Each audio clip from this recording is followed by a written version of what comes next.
Yes, Mr. Turner. May it please the Court, I conclude by briefly looking at the Respondents' notice points, which tie in with my opening submissions. The Respondents' notice is itself at tab 4 of the core bundle, page 42, and the 4 grounds are at page 44. First of these, which I'll come to first, is really by way of a cross appeal. It's a cross appeal against the Tribunal's rejection of the case below.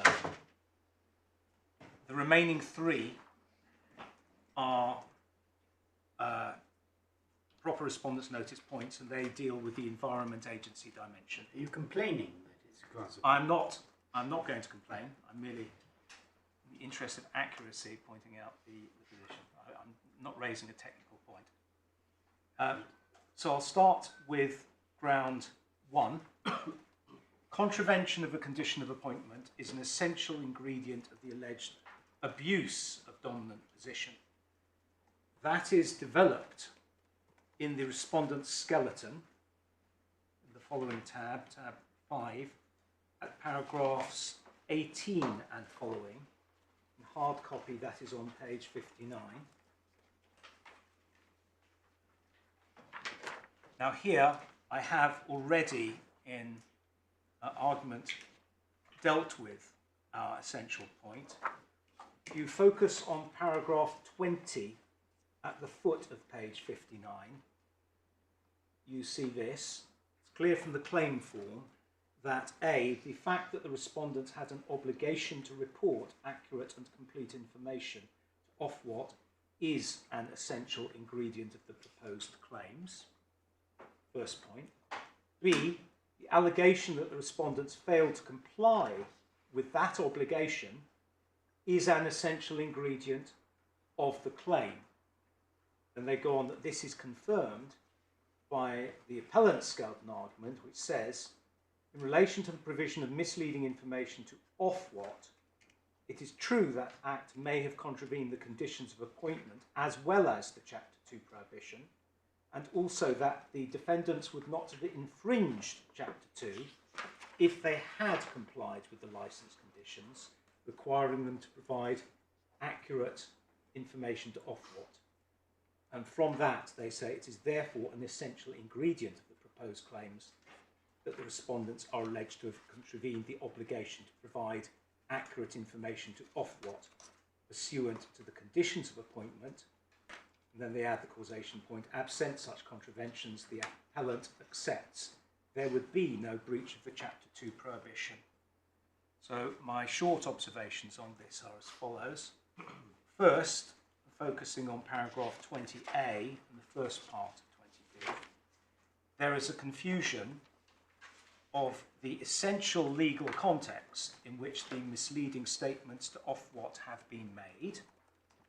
They were supplied to Ofwat as part of its operation of the regulatory price control system, with the independent breach of duty based on AstraZeneca, which is relied on by Professor Roberts, and the facts which are necessary to establish that competition law breach of duty at the trial, namely the provision of factually misleading information on sewage spills, which allowed the undertakers to overcharge customers. At this point, if I may, I looked at the paragraph that my Lord the Master of the Rolls referred to in Manchester Ship Canal over the short adjournment. If I could perhaps just go to that paragraph, I think it is helpful. It's paragraph 90 in the Authorities Bundle 3, at page 606.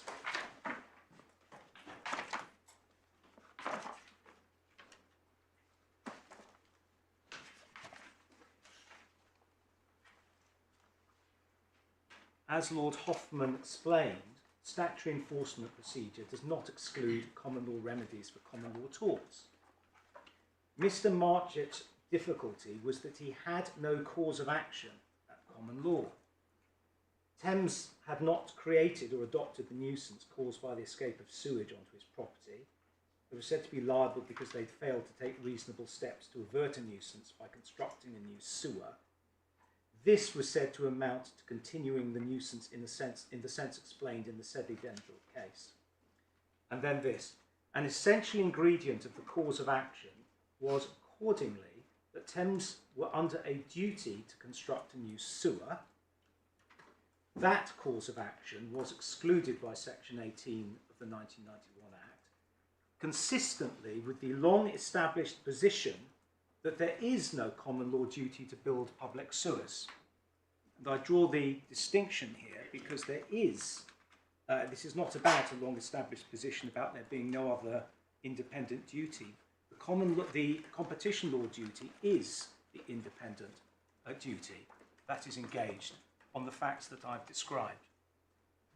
So that's the first point. The second part of the respondent's notice here is the causation point. They're wrong to that's the last part of 20b and over the page. What they say about that, absent this contravention, there wouldn't be a mischief. And they're wrong to argue that because the overcharge was caused by a contravention of the conditions of appointment, in the sense that loss and damage would not have occurred if the condition had been complied with, that means that contravention is an essential ingredient of the damages claim.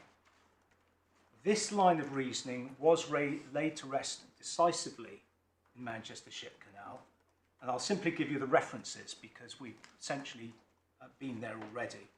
There was paragraph 50, subparagraph 13, citing the Pride of Derby case, which is in our skeleton. Paragraph 57, which the tribunal quotes and which we looked at. That's the one that says that if the act or omission complained of gives rise to a cause of action at common law, the fact it also contravenes the 1991 Act does not prevent the courts from enforcing the affected claimant's common law rights.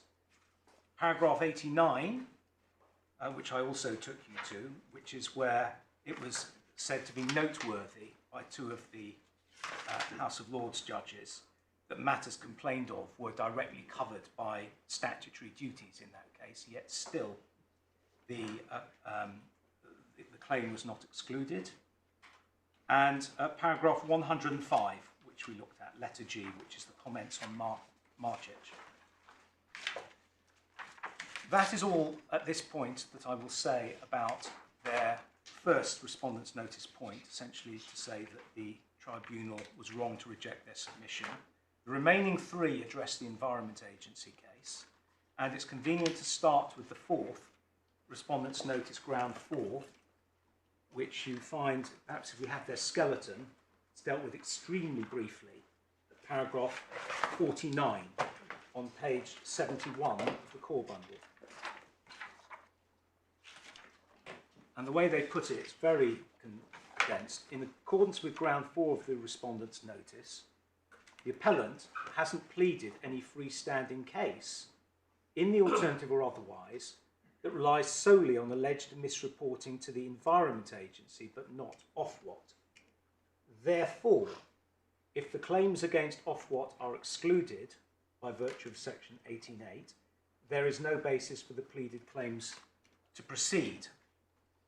Now, the claim of abuse of dominance is pleaded on the footing that the misleading reports to the Environment Agency are abusive.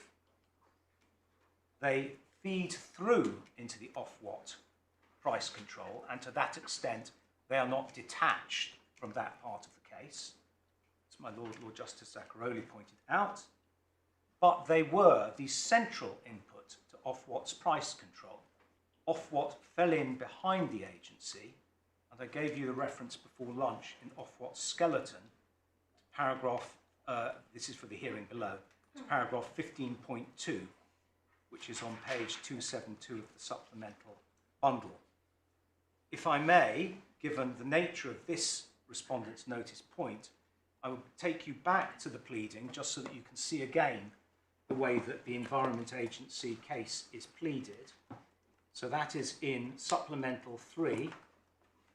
If if you go in it to page 176, under the heading misleading abuse in this case, now that you focus on it, my submission, you can see it very clearly. Paragraph 164, the first paragraph, subparagraph 2, the defendant's provision of the Environment Agency pollution incident information indirectly affected Ofwat's assessment because it was one of the major sources of information relied on by the agency for recording the defendant's pollution incidents on its database, and those are then handed to Ofwat and so forth. So that explains how it comes in and why it matters for the case. And then 167 is the claim that the PI information, which includes both what was given to Ofwat and what was given to the agency, was misleading, and explains why. 181, and now in causation, 1821A, top of the page, page 185, absent the abusive conduct, the defendant wouldn't have provided misleading Environment Agency information that understated the number of pollution incidents on its network. And that would have resulted in the agency including additional pollution incidents when it provided Ofwat with the information and so forth. And again, without the need to read these in detail, still in paragraph 182, subparagraphs 2 to 5 inclusive. And my submission is that this is essentially pleaded, certainly, and it is in fact the central input to Ofwat's price control. So insofar as this respondent's notice ground is suggesting that this point is somehow not pleaded, it is. And it does provide a robust basis for the pleaded claim to proceed, regardless of misleading statements made directly to Ofwat.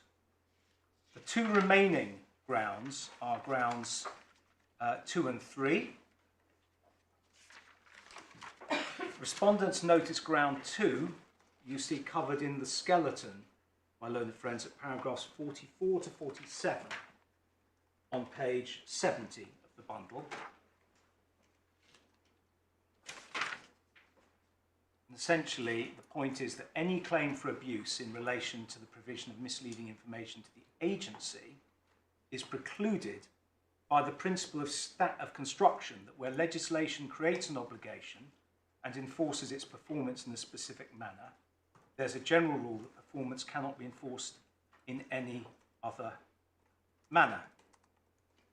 Now, the respondents are seeking to go around the fact that the supply of information to the agency was not an obligation in the conditions of appointment under the Water Industry Act, and so it couldn't involve any contravention of the Water Industry Act. The point that was made against them is that, if you leave aside section 18.8, the AstraZeneca case on an abuse by providing misleading information to the authority which has this consequence applies in relation to what you did to the Environment Agency. So they leave aside reliance on section 18.8 entirely in this context, and they focus on a general principle of statutory construction as giving the answer. The authority that they rely on is a venerable case called Pasmore Oswald Whistle District Council.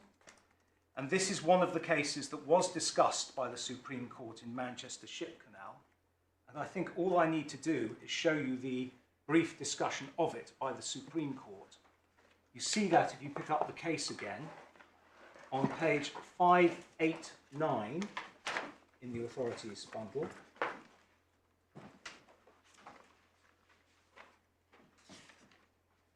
At paragraph 39.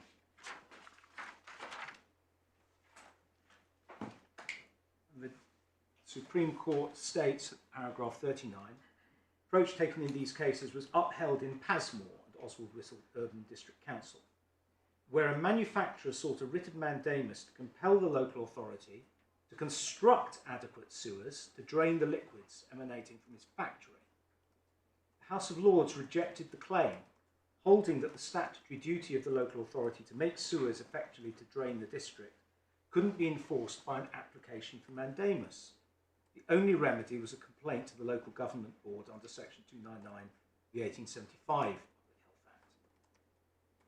And then this, the Earl of Halsbury, Lord Chancellor, explained at 394 that the obligation which is created by this statute is an obligation which is created by the statute and by the statute alone. He cites with approval Lord Tenterden's dictum in Doe and Murray and Bridges that where an act creates an obligation and enforces the performance in a specified manner, we take it to be a general rule that performance cannot be enforced in any other matter. And Lord Macnaghten in the concurring speech states that the obligation was never more than a statutory obligation. It did not exist at common law. And our simple point here is that Professor Roberts is relying on an independent breach of duty by a dominant undertaking, not to mislead a regulator, in such a way as to facilitate charging inflated prices. This is not, therefore, a case of seeking to enforce the statutory duty where the only way of enforcing it is where it relates to a duty arising only under a statute and in no other way. That's the second respondent's notice ground. The last is ground 3, dealt with in their skeleton, paragraph 48 on page 70 and 71. And this final point is the proposition that in circumstances where Parliament has legislated so as to preclude damages claims for breach of statutory duty by virtue of section 18.8, in respect of the provision of information to Ofwat, it would be inconsistent with that and it would undermine section 18.8 to allow damages claims to be brought in respect of the indirect provision of information to Ofwat. On this, I say simply that the Supreme Court in Manchester Ship Canal was crystal clear that section 18.8 falls to be construed so as not to take away private rights unless that is by means of express language or necessary implication. Referred already to paragraph 20 and took you to that in opening. Another reference, which I perhaps don't need to go to now, is on page 615, it's paragraph 123, but that's the proposition. In this case, the Supreme Court exhaustively considered the origins of section 18.8 and all the pre-privatisation case law, and on that footing, they found that it applies only in the sharply limited circumstances that they articulated. It should not be expanded in the way, therefore, that is suggested for reasons of policy, even accepting the various premises of this respondent's notice point. So, subject to any questions from the court, I can conclude my opening address now, 15 minutes early. Marvellous, thank you, Mr. Tanner. Yes, Mr. Hoskins.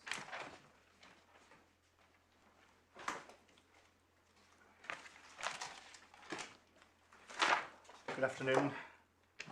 Just to give you a steer as to where I'm going to go, I'm going to start with Manchester Ship Canal and have a look at what we can and should take from that. It will require looking at some of the details of the nasty sewerage cases, but I'll try and keep it as light as possible for my own sake as well as yours.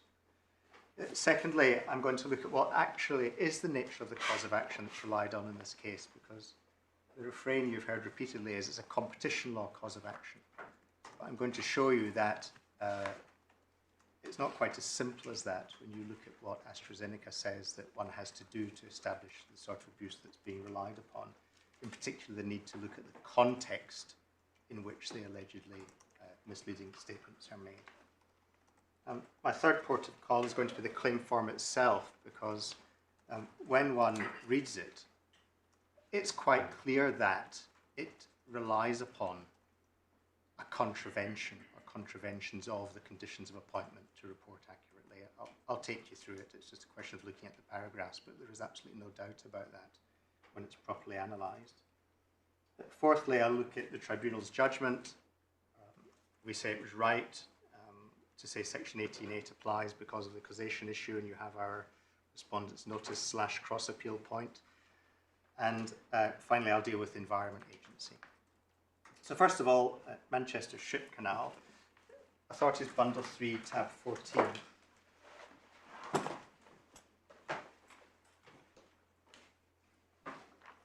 And I'm just going to repeat the reminders of the facts because it's important. I want to make a distinction when we come to Marchich about why did Section 18.8 not apply in Manchester Ship Canal?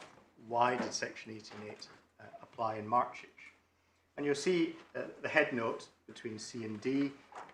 The owner of the canal threatened to bring a claim in trespass and nuisance against the sewerage undertaker, seeking damages in respect of discharges of inadequately treated effluent from the sewerage undertaker's outfalls into the canal, and those outfalls took place when the capacity of the sewerage system was temporarily exceeded following heavy rainfall. So you might think a sort of classic nuisance type scenario. And as we know, the Supreme Court held that such a claim would not be precluded by Section 18.8 of the Water Industry Act. The Supreme Court exhaustively goes through the old case law and found, it tried to give a touchstone, if you like, to what Section 18.8 means, how it's to be applied. And the touchstone given by the Supreme Court was that Section 18.8 only precludes causes of action where a contravention of a condition of an undertaker's appointment forms an essential ingredient of that cause of action. And that wasn't just a phrase that was used once, it's the core of the Supreme Court's analysis of the application of Section 18 sub 8. So if you go to page 597, paragraphs 56 to 57,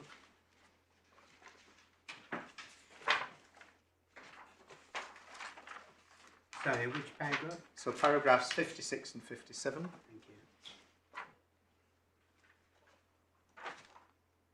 And you were shown these by Mr. Turner. It's 57 between E and F. If you remind yourself, you see the reference to essential ingredient.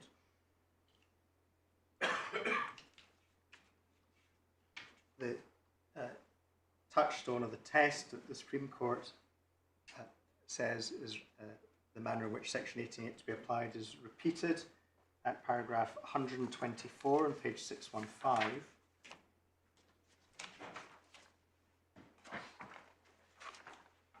If I pick it up just above G, 3 lines above, if the act or omission gives rise to remedies at common law which do not depend upon its also being a breach of the statutory duty, such common law remedies are not excluded by Section 18.8. That subsection is, as Mr. de la Mare submits, a qualified ouster of common law remedies and not an absolute ouster. Common law remedies remain available for a contravention of a condition of an appointment or licence or of a statute or other requirement enforceable under Section 18 is not an essential ingredient of the cause of action. Sorry, where are you reading? So I'm reading paragraph 124 opposite G, and I'm again about 3 lines above G. 1, 2, 4. Thank you. So if you'd like to read, but if the act or omission gives rise to remedies to the end of that paragraph.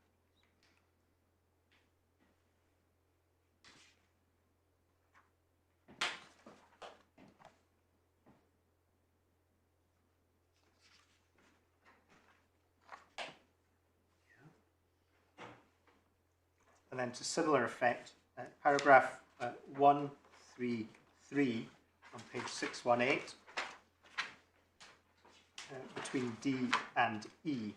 If we can ask you to read just below D, the only ouster by Section 18.8 to the end of that paragraph, please.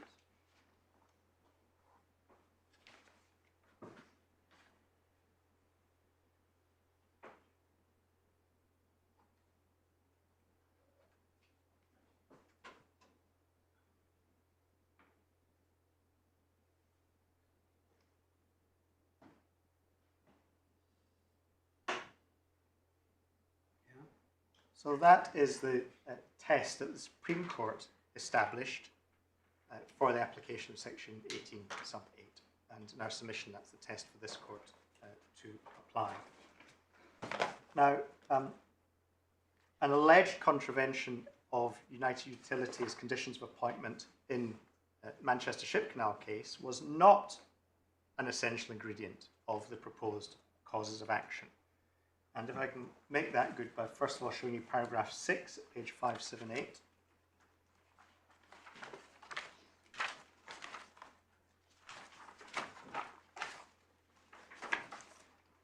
General principles, the tort of private nuisance.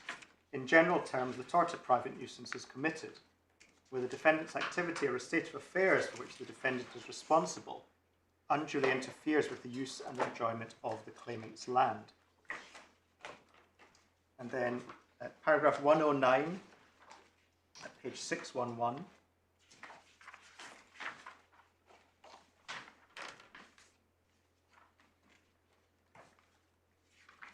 You see the heading application of the law to this case. And then 109, there is no doubt the discharge of polluting effluent from sewers, sewage treatment works and associated works into a privately owned watercourse is an actionable nuisance at common law. So therefore, in order to bring the claim in nuisance in the Manchester Ship Canal case, it wasn't necessary to plead a breach of any condition of appointment. And it is right, as Mr. Turner's emphasised, that the fact that the discharge of the polluting effluent could have been avoided by means of investment in improved infrastructure, better treatment processes, was not sufficient to bring the claim within the scope of Section 18 sub 8, because the test is an essential ingredient of the cause of action. But it's important to note that the mere fact that one is bringing a claim in nuisance is not sufficient to mean that Section 18 sub 8 does not apply. As the Supreme Court established, it's necessary to ask whether a contravention of a condition of an appointment is an essential ingredient of the particular cause of action being brought, of the particular claim in nuisance being brought. And that's clear from the judgment of the House of Lords in Marchich, as endorsed and explained by the Supreme Court in Manchester Ship Canal. So let's have a look at Marchich and see why the House of Lords came to a different conclusion. That's Authorities Bundle 1, Tab 8, page 160. I'm going to pick it up in the head note.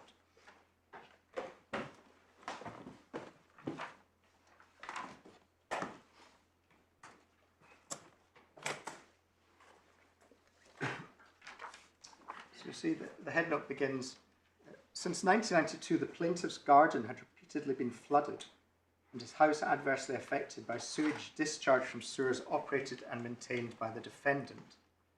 And then skipping to the next sentence.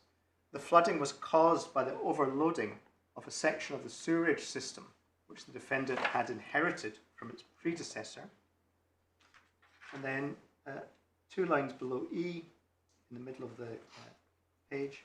In 1998, the plaintiff brought an action against the defendant for damage to his property caused by escapes from the defendant's surface water sewers.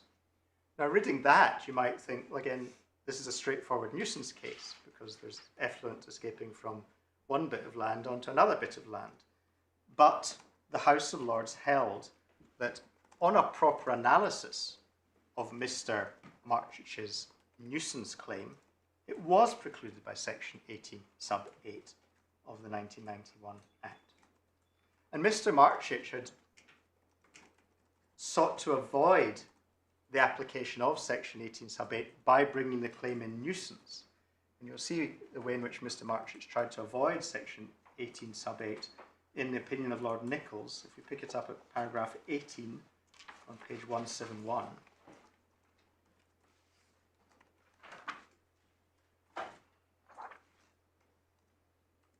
Paragraph 4 of the Act is concerned with sewerage services. Section 94 sets out the principal general duty of every sewerage undertaker to ensure its area is properly drained. To this end, the undertaker must provide an appropriate system of sewers. It shall be the duty of every sewerage undertaker to provide, improve and extend such a system of public sewers.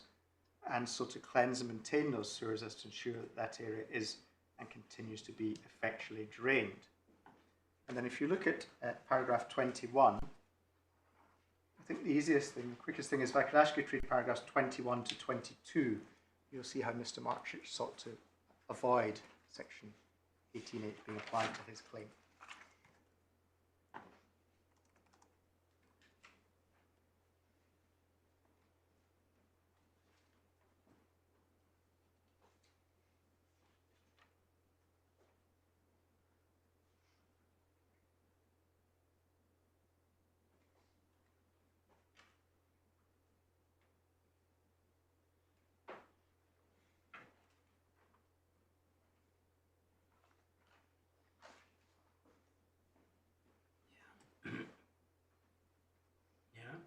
So Mr. Marchich pleaded a case in nuisance, not a breach of section 94, and his submission to the House of Lords is because I brought a claim in nuisance, section 18 sub 8 can't apply.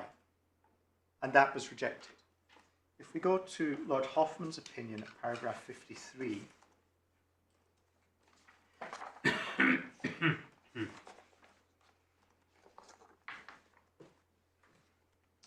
and you'll see that what the House of Lords did was it didn't just say, oh, it's pleaded as nuisance. It looked at, if you like, the essential ingredients of the particular pleas of the nuisance. If I could ask you to read paragraphs 53 to 55, please.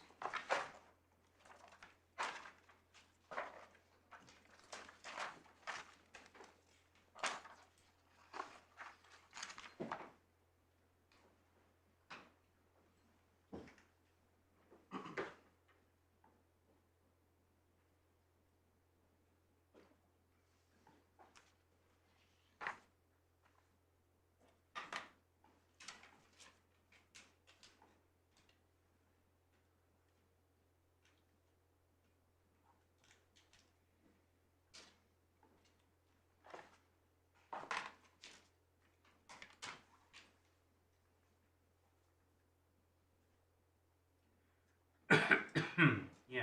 So you see, the House of Lords went beyond just simply, well, it's a claim that's brought in nuisance, and it analysed in detail what the actual underlying essential ingredients of that claim in nuisance were. Got its hands dirty, if you like, with that exercise. And the House of Lords held that Mr. Marchich's attempt to sidestep section 18 sub 8 therefore failed.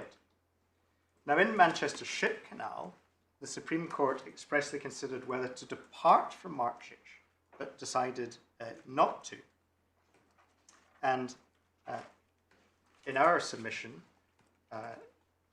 as in Marchich, Manchester Ship Canal shows that in order to determine whether a claim is precluded by section 18 sub 8 of the 1991 Act, it is necessary to carry out a careful consideration of the actual nature of the cause of action on which the claim is based.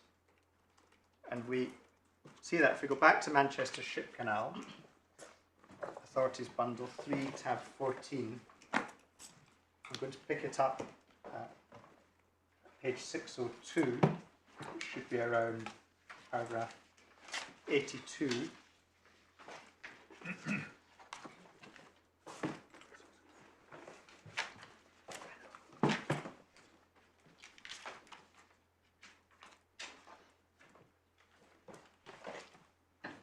So I want to show you above paragraph 75, you see the heading Marchich. So this is the section dealing with Marchich.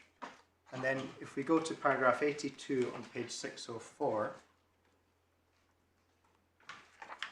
this is the Supreme Court's understanding of the basis of the decision in Marchich. I ask you to read paragraph 82.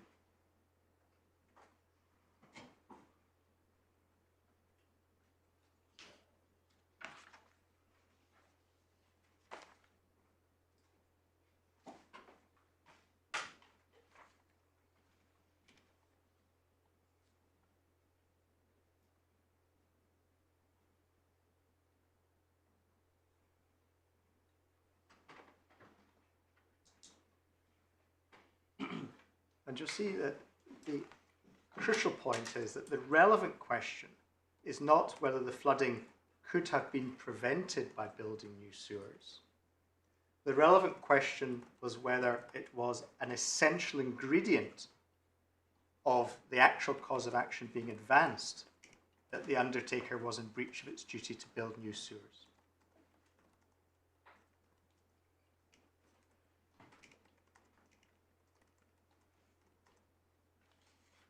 And you see that, if I ask you please to read paragraphs 83 to 85, and you'll see the distinction I've just drawn.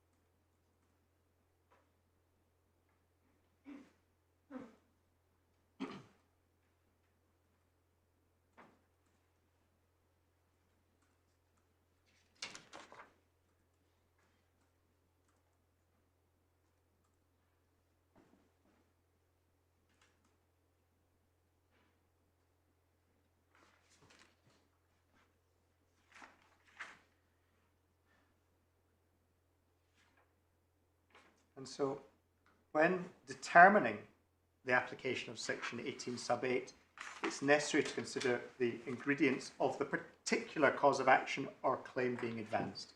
Again, you see that in paragraphs 89 to 90, if you could read those, please.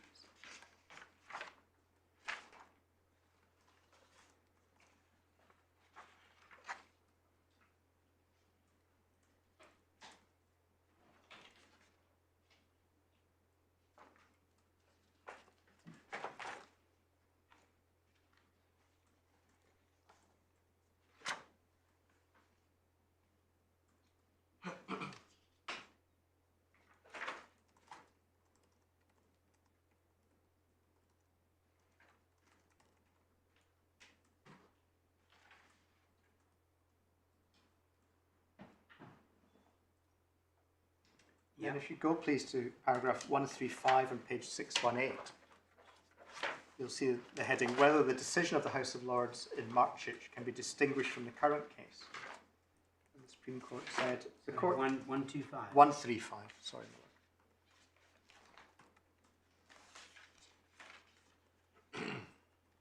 Supreme Court said, the court sat in an enlarged constitution on this appeal because it was thought that it might be necessary to consider whether to depart from the decision in Marchich.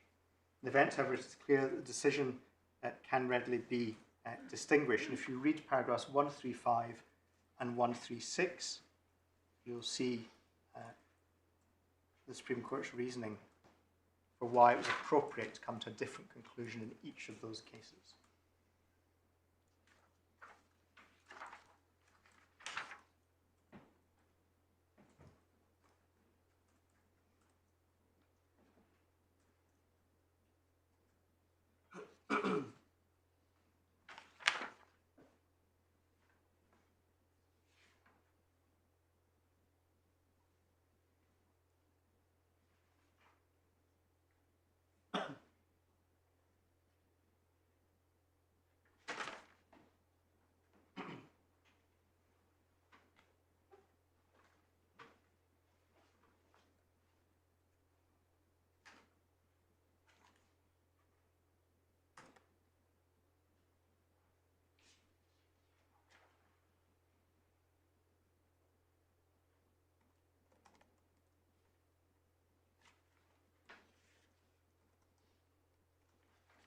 So just remind ourselves, Marchich and Manchester Ship Canal both concerned claims in nuisance.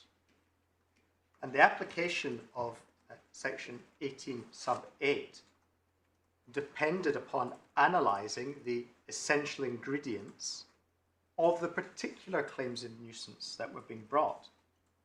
So in our submission, what one gets from Manchester Ship Canal and Marchich is that the task for this court is to decide whether it is an essential ingredient of the proposed claims in this case that the proposed defendants have contravened conditions of their appointment.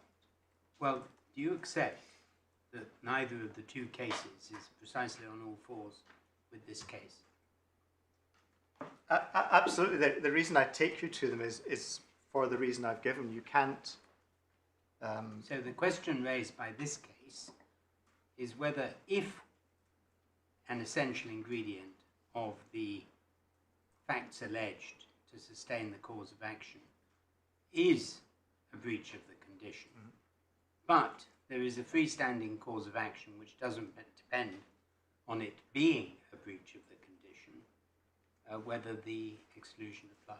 That's correct. And my submission is it's the former case rather than the latter, which I'll show you when I come to what is necessary to establish to show that there is an abuse. That's the AstraZeneca case, and then to look at the So particular you say claim in that, this case.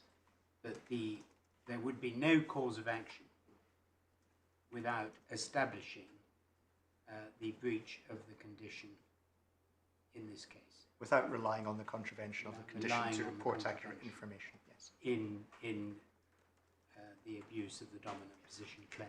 that's our position, and I'll make it good. Thank you. So just before we leave Marchich and Manchester Ship Canal, it's quite clear it's not enough merely to say that this is a competition law claim. It's necessary to ask whether contravention of a condition of appointment is an essential ingredient of these claims, and that reflects the exchange I've just had. So what is the nature of the abuse? What's the nature of the claims in this case? The relevant cause of action for an infringement of the Chapter 2 prohibition is breach of statutory duty. And the allegations in these claims is that my clients have breached their statutory duty because they abused their dominant positions by misleading Ofwat, or because they misled Ofwat and the Environment Agency. And it's common ground between us that the leading case in relation to such claims is the judgment of the General Court in AstraZeneca, case T321-05. If we can go to that, please, it's Authorities Bundle 3, tab 15. Well, I wonder if we're all slightly at cross purposes. If it's accepted that the act or omission in question was misleading the regulator, right? But they say, I think, that the cause of action for abuse of dominant position does not require a statutory breach, namely a breach of a condition under the Water Industries Act, or whatever it might be, whereby they were appointed, in order to make good the Chapter 2 infringement of the Chapter 2 prohibition. What do you say? Do you say it is necessary to show an infringement of the, sorry, I'm using the words badly, it is necessary to show a breach of the condition in order to show an infringement of the Chapter 2 prohibition? I'm saying that it is an essential ingredient of the claims that are before the court now that there were contraventions of the conditions. So just misleading the regulator would not add up to a Chapter 2 prohibition infringement? Not at that high level, and I'll show you why in a minute. I'm going to take you to AstraZeneca. Very good.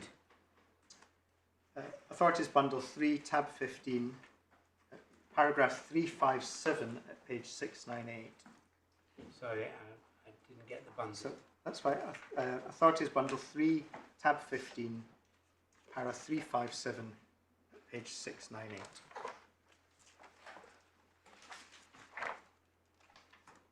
This is the General Court again. It's the General Court, yes.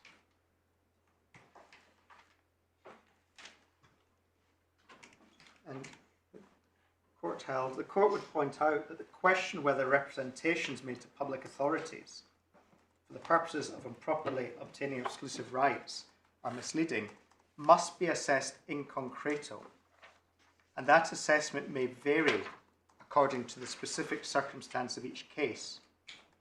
In particular, it is necessary to examine whether, in light of the context in which the practice in question has been implemented, that practice was such as to lead the public authorities wrongly to create regulatory obstacles to competition, for example, by their unlawful grant of exclusive rights to the dominant undertaking. And that's why I say it's not enough just to say, or to allege someone has been misled. You have to look at the context in which it is said they have been misled. And if you look at paragraph 361,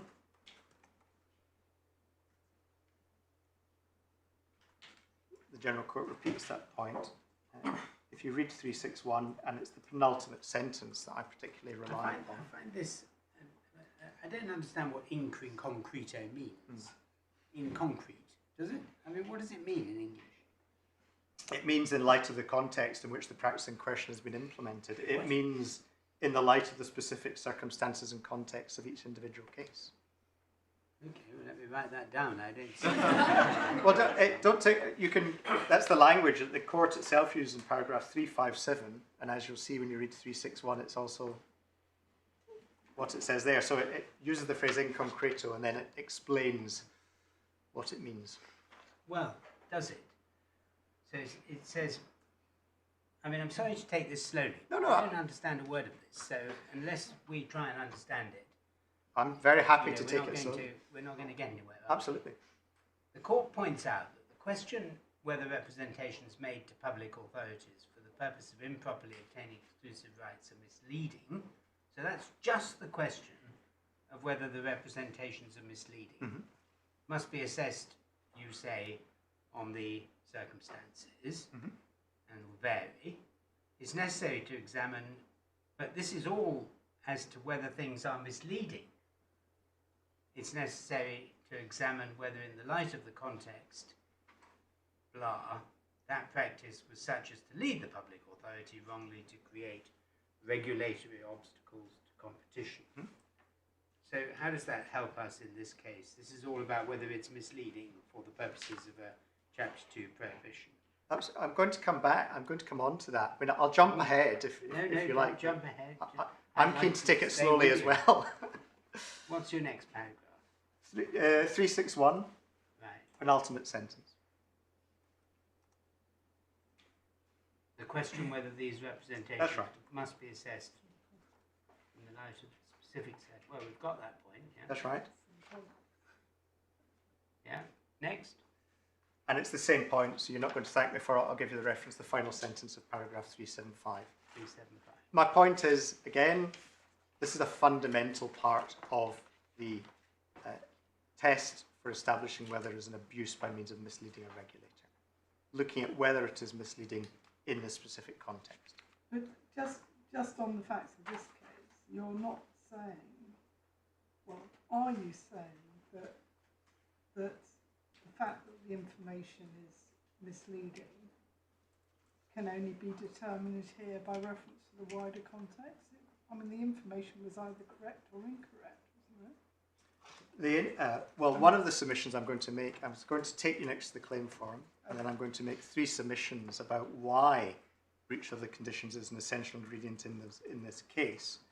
And one of the submissions I'm going to make to you is that without relevant reference to the relevant conditions of appointment, the allegation that the proposed defendants provided misleading information to Ofwat would be meaningless, because it's only said to be misleading because the conditions of appointment impose an obligation to provide information and to provide information in a certain way and in relation to certain events. I mean, if I write a letter to my regulator and I say, I have not fouled the rivers, right? When I have, without regard, lots of times, without regard to any obligation not to mislead anybody or any conditions that anybody might have imposed on me. That is what we call in good old fashioned English, not Latin, a lie. Right? Now, if you lie to obtain an advantage and get a price which is higher than you would otherwise get, does not that not infringe the Article 2 prohibition? Well, with respect, I understand why you put that simplified example to me, but as you will have seen from the claim form, and I'll take you to the claim form, it's not as simple. The condition is not report any spillages to us. The conditions actually require reporting of only certain spillages that take place in certain ways and of certain degrees of severity. And it's the failure to comply with the specifics that the would-be claimants say is the problem here. It's not that we have Well, isn't that just a more detailed line? Yeah. Where's that in your skeleton? Which paragraph of your skeleton explains that, please? Did you seriously ask me that question? Yes, seriously asking me that question. Because I had not understood that to be the case.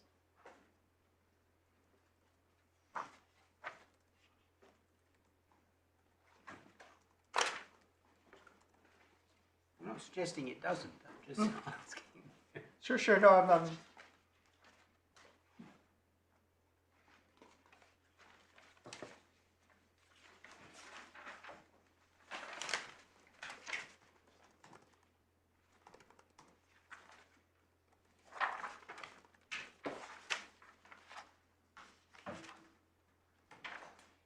So you'll see if pick our skeleton up in core bundle, tab 5, Which paragraph? paragraph 10.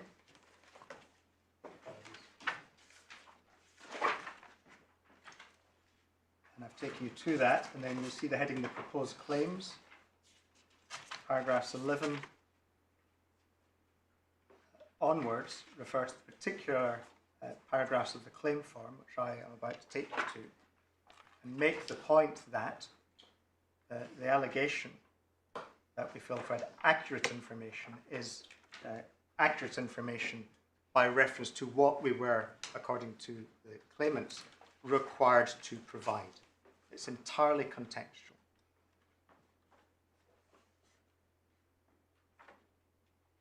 But okay, well you carry on. Perhaps if I go to the claim, obviously I don't want to leave the court not understanding my case. I'd much rather you ask me questions. But perhaps if I go to the claim form and we go through the paragraphs, then this. Well, I mean, you told me the condition is the reporting of certain types of spillage and a failure to comply with the specific obligation in question. Imposed by the conditions, yes. Yeah, obviously, yes. A specific obligation imposed by the condition. And I had not understood that that went further than not reporting spillages that had occurred, maybe of a particular kind, which was wrong, to use a neutral term. And I asked you whether if you falsely report, because you don't have to have mens rea, you can falsely report that you've had no spillage when you've had a spillage of the relevant kind. Why does that not support a Chapter 2 infringement? Why does it matter whether it's a breach of the particular reporting restriction if it's a lie? Because you're only obliged to report certain types of... Well, you're also obliged, I mean, not obliged not to lie, but if you do lie, you have certain consequences for it. But you can only tell if something is inaccurate. This is not a case, and it's not alleged that all of my clients simply, it's not put in this way, that simply lied. There's an allegation about, is that because it's not dependent on mens rea. I see. It's not said, the word lying is inappropriate, gave false information. It's not alleged, you're saying, that they simply gave false information. That's my understanding of the claim, and certainly the way in which the... My understanding was that was what was alleged. Right. Well, the expert report is very much based on suggesting that we go through all the details and try and recreate what spillages had occurred and then try and decide whether they were the sorts of spillages that should have been reported or not. It's that sort of granular exercise which is suggested by the claimants. Is your point that you can only determine an underreporting by reference to the regulatory regime? And therefore, when you get to AstraZeneca, well, the abuse, you can only determine that in the context of the regime and by reference to the specific requirements? Yes. So that's why you took us to all those passages that say the same thing, which is the assessment of whether representations made to public authorities for the purposes of improperly obtaining exclusive rights were objectively misleading must be undertaken with regard to the specific features of the case. That's why I made a meal of that point, yes. Yes. Because it's vitally important to my submission. But it seems you're passing like ships in the night with Mr. Turner. We are, because we disagree about what the test established by Manchester Ship Canal is. Mr. Turner took you to AstraZeneca, but not to the paragraphs I've emphasised. So I take a different view of AstraZeneca potentially from him. We'll hear from him in reply if he disagrees that that's the law. So I have that difference in legal submission. And as I'll show you when we come to the particular claim form, I'm going to show you paragraphs that he didn't show you. So yes, we are ships that pass out in that sense. Because I say he's sort of missing a point. I don't think there's any doubt that his claim form goes into great detail about the obligations of the water companies and their failure to comply with them. Mm-hmm. Absolutely. But his point is a less granular one, which is that absent all those breaches, there was a cause of action for infringement of the Chapter 2 prohibition without proving all that detail which you're going to take us to. And I disagree with that, because AstraZeneca requires you to look at the specific context.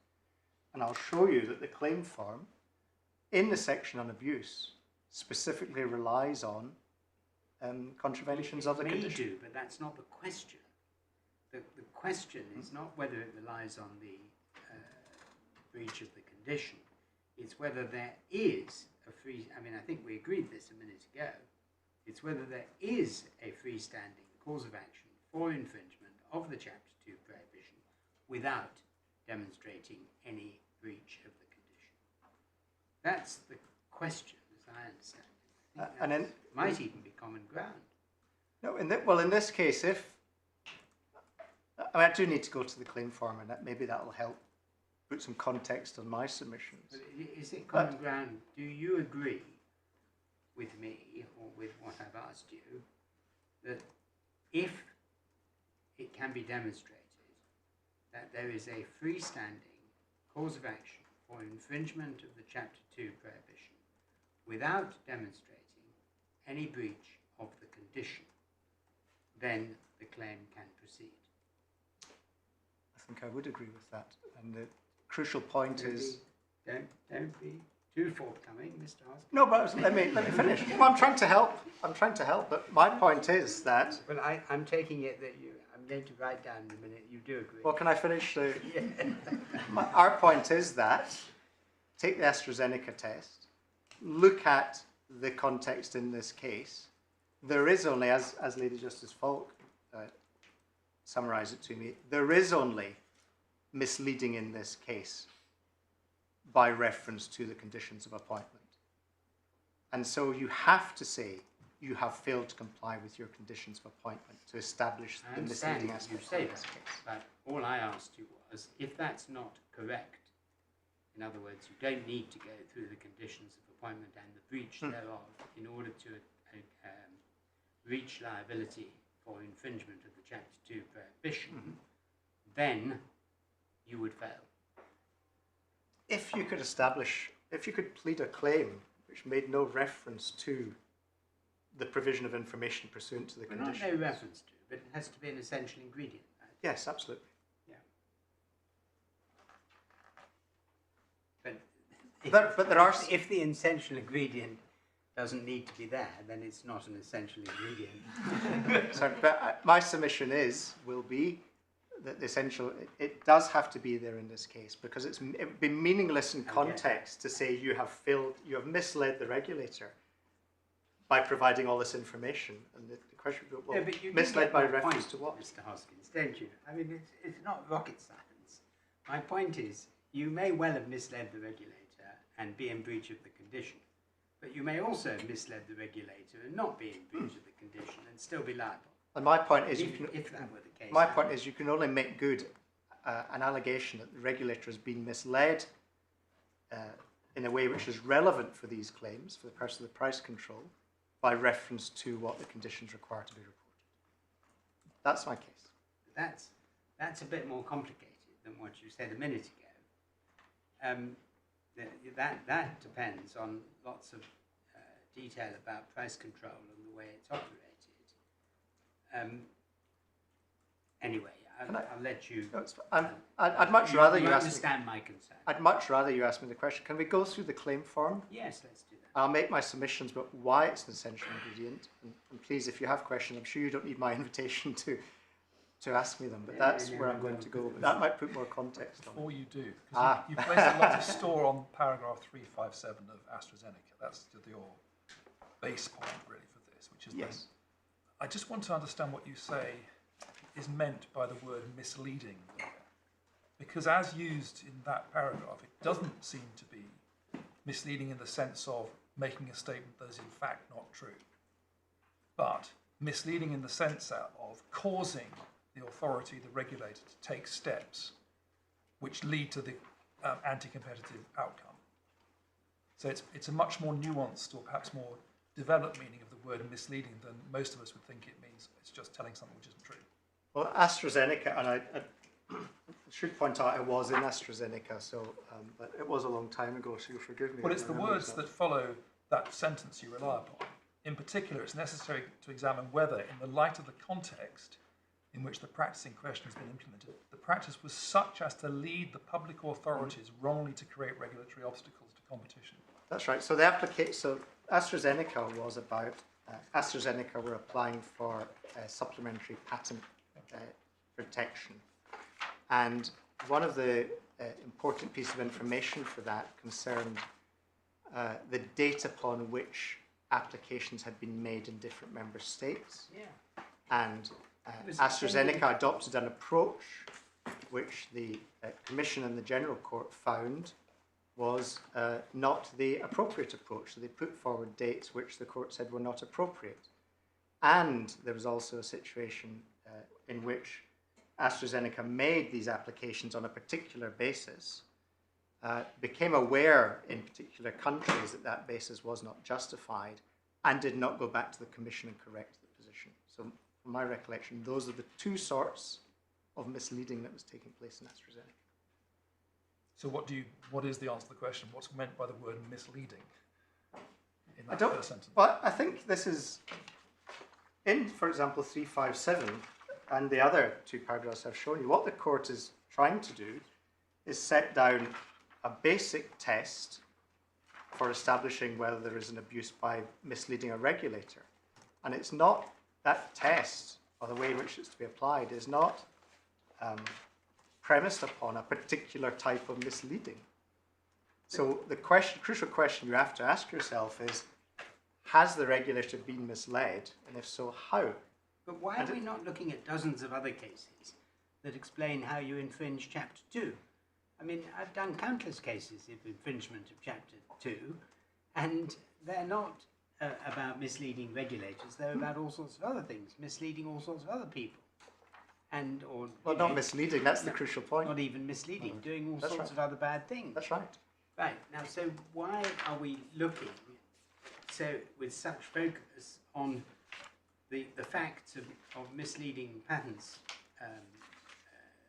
tribunals or patent authorities to extend a patent which shouldn't have been extended so as to prevent the creation of generic products and therefore make a large amount of money while the patent subsisted, Okay, that's just one example. There must be hundreds of other cases of Chapter 2 infringements that we could look at to see what the essential elements of the tort is. But the abuses come in all different shapes and sizes. Yes. Price squeeze, unfair pricing. You've seen Many of them. a gamut. One of the shapes it comes in is misleading the regulator. And there are general principles, obviously, of abuse that we're all very familiar with. But there are also specific legal tests that are to be applied when one is dealing with specific allegations or types of abuse. So, for example, in an unfair pricing case, Phenytoin, Yes. close to our heart, you have all the particular legal tests there that come from United Brands. Now, we are here, the claims relate to allegations of misleading a regulator, and this is the leading authority on that. And that's why we're here. Is the only one? It is it's not, there are, I think, there's probably one commission decision, but it's not helpful in this context, and that's why nobody's raised it. But what Below or here. I mean, I'm seriously concerned that the basic principles of Chapter 2 and abuse of the dominant position is that you abused your dominant position and thereby procured a situation in which you made buckets of money at the expense of the market. Right? I mean, putting it in the very simplest terms. And as you say, that can be unfair pricing, it can be all sorts of other things. Yes. But why is this case so focused on misleading the regulator when you say maybe this is your case. You say it's focused on misleading the regulator and the breach of the condition because it couldn't be focused on anything else and it wouldn't get home on anything else. That's Is right. that what you say? Yes. And Couldn't get home. this is the test that the claimants have set themselves. I mean, it's not us who've come in and said, You aha. say it couldn't be a wrong in any sense. It couldn't be. I mean, obviously, if my first use of the word lying had been correct, namely you'd known you'd had lots of spillages and you told them you had no spillages, that would probably found an abuse of dominant position, or other things being equal, if it was done in order to get a better price. But you say that's not the position that's alleged here. That's right. Right, so let's look at the claim form and make that good or bad Certainly. as you can. So the claim form is supplemental bundle tab 3, page 124.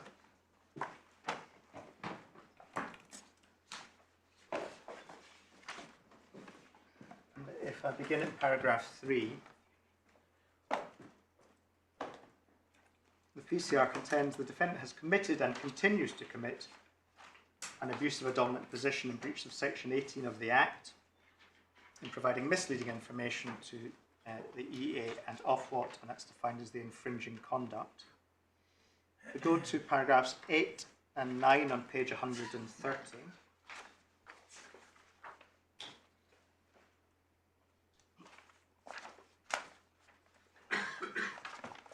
Yeah.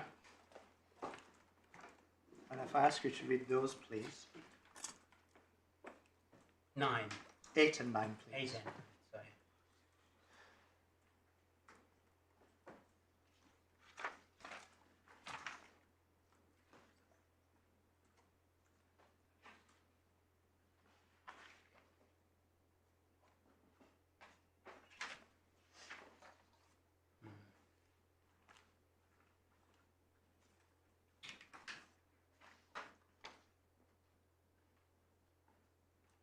Yeah. So you see that the system is, the obligation is not report instance to us, it's report relevant instance to us as specified by the performance commitments. It's a more detailed regime than simply tell us about It's any obviously true, instance. but it's sort of neutral background in one sense. Sure, I'm going to keep building. Paragraph 21, sub 2 on page 140.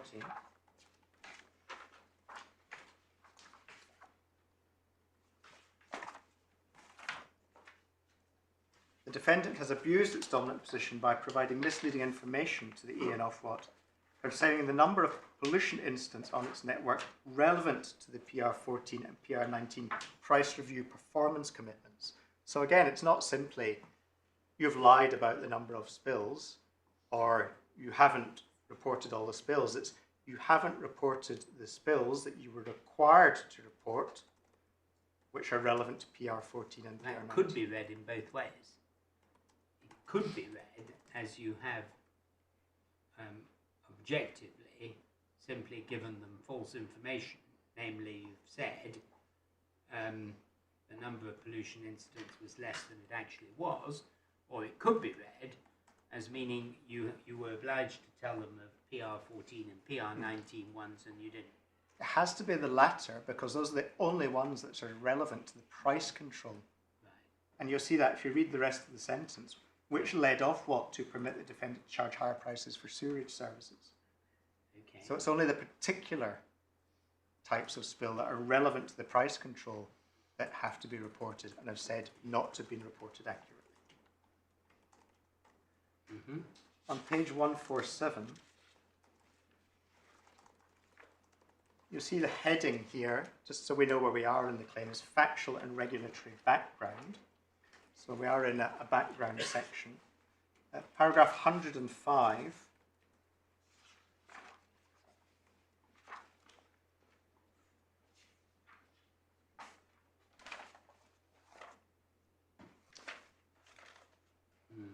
And I'm particularly interested in the Ofwat section 105 sub 3.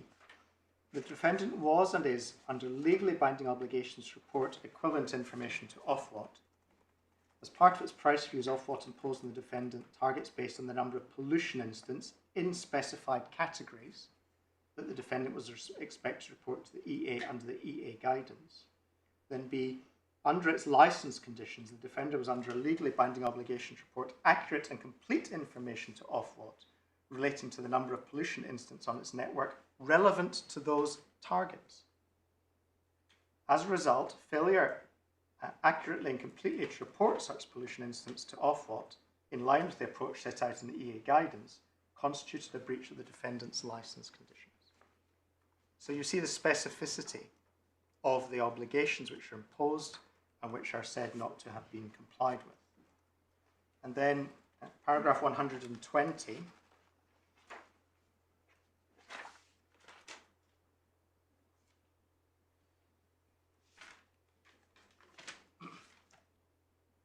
it's a summary of what was stated in 105 sub 3 above, which is the one we just looked at, so it's the same point. Paragraph 122, provisions relating to Ofwat's price controls are set out in condition B of the defendant's licence. Among other things, condition B provides that Ofwat shall determine a price control in respect to the defendant's performance of its activities as a sewerage undertaker, and the defendant shall furnish Ofwat with such information as it may reasonably require to enable it to carry out its price review. Has it ever been suggested that this case needs to be tried in order to determine the question of whether it's a freestanding claim? No. No. Because in our submission, you take Manchester Ship Canal and you know that how you are to apply, whether Section 18 sub 8 applies. You look at AstraZeneca and then you look at the claim form. Yeah. Okay, good, sorry. If we go to page 167, yeah, you see the heading, the defendant's licence obligations provide accurate information to Ofwat in the context of the price reviews. And then paragraph 140, under its licence conditions and related provisions made under them, the defendant has at all material times been under a duty to provide Ofwat with information relevant to the PI performance commitments and related ODIs. Sorry, which paragraph? I'm on 140, sorry. 140. 140.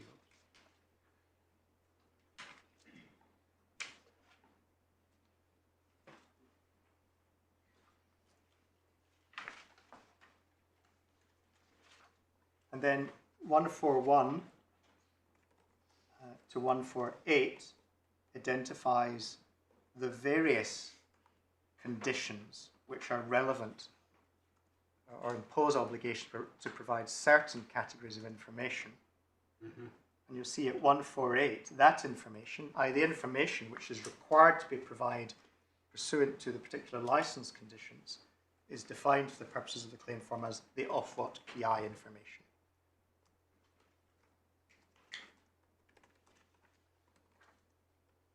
So the Ofwat PI information is the information is required to be provided by the particular conditions. And then paragraph 150.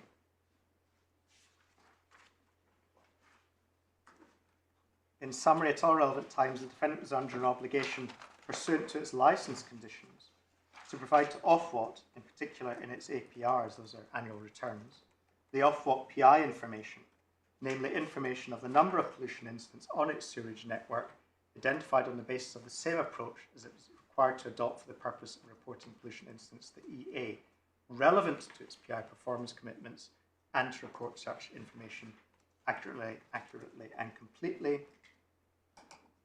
And then 151, on the basis of the above, PCR contends the position can be summarised as follows, namely that at all relevant times, the PI performance commitments targets were based on the definitions, method of categorising and approach to reporting pollution incidents set out in the EA guidance.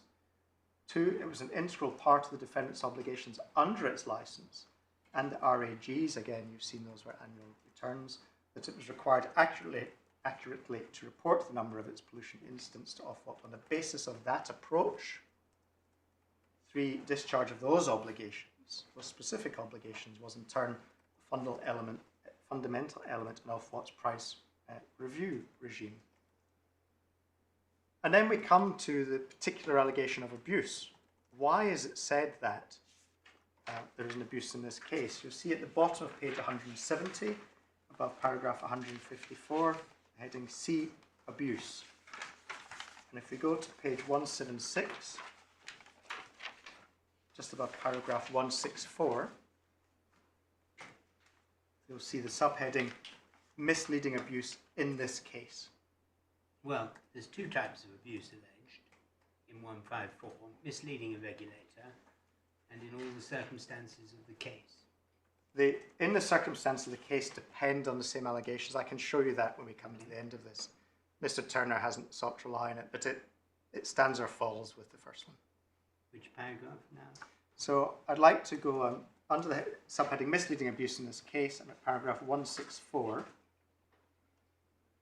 As set out above, the defendant provided information to the EA and Ofwat relating to the number of pollution incidents on its network that was relevant to and affected Ofwat's assessment of how the defendant had performed against the PI performance commitments. In particular, during the infringement period, the defendant's provision of the Ofwat PI information, in particular in its APRs, directly affected the assessment, as Ofwat's assessment was based on the Ofwat PI information. And I'll remind you the Ofwat PI information we've just seen is defined as the information they're under duty to provide. And this is in the section on abuse. And then paragraphs 166 to 168. 166, at all relevant times the defendant was or ought to have been aware of the matters above, and therefore the provision of misleading Ofwat PI information and EIPI information, collectively the PI information, would or would likely lead Ofwat into error. So the PI information includes the Ofwat PI information, and then 167, the PI information, including the Ofwat PI information provided by the defendant, was misleading, in particular as it significantly and or systematically understated the number of pollution incidents on its network relevant to the PI performance commitments. So not at large, misleading by reference to the PI performance commitments.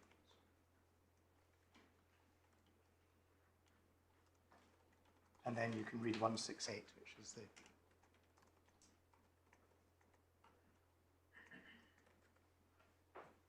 general allegation. And then at 172 on page 178,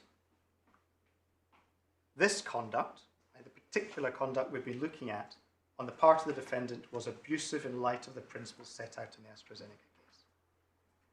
So it's not an at-large allegation of misleading, it's a very specific allegation of misleading. And it's based on a failure to comply with the obligations set out in the conditions of appointment.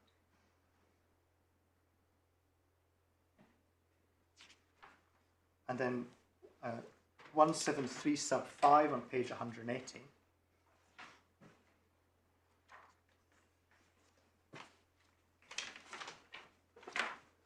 Pick it up, it's the final sentence, it's about 6 lines from the bottom of sub 5.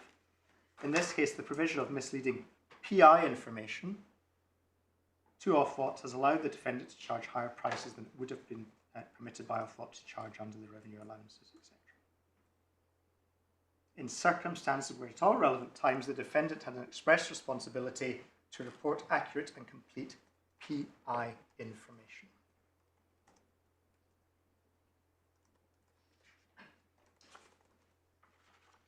Well, just to cover off the point you just raised with me about the second type of abuse, the broader one, that's over the page at page 181. If you look at heading above paragraph 174, in all the circumstances of the case, but you'll see in relation to paragraph 175, the final sentence, in relation to this issue, the PCR relies on all the matters set out at 164 to 174 above and immediately below. So that alternative is itself dependent upon the provisions or the allegations rather we've just looked at. Well, I mean, I'm not sure 174 supports that proposition. I mean, obviously it does rely on what's gone before, but it says it just depends on there being a credible theory of harm. Well, Lord, this was not relied upon below. It's not been relied upon here. If Mr. Turner wants to try and resurrect it, perhaps I'll be given liberty to respond to him, but it hasn't been in the show. Well, the problem is that this is all on your point 1 of the respondent's notice, but paragraph 38 of the CAT decision says, sorry, I think I've got the wrong paragraph 40, we see some force in the response of the claimants that the dominant undertaking to mislead a public authority is in any event an abuse. And that's the basis on which they held, as I understand it, that this could be a freestanding abuse without showing a breach of the condition before they got to the loss point. Right? I'm only hesitating because it's not because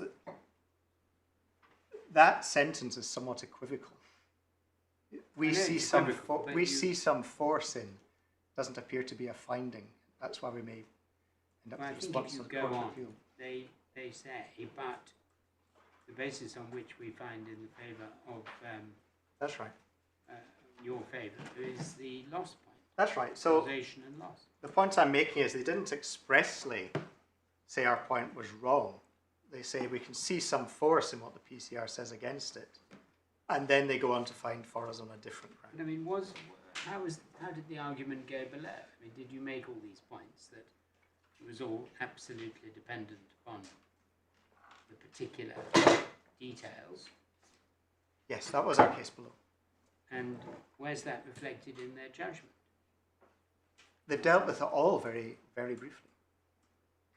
But that was absolutely the cornerstone of our case below. Right, same argument. Yes. Used the same notes, Mr. Hoskins. I did revisit the notes when I was preparing for today, so yes, yeah, absolutely. Okay, all right.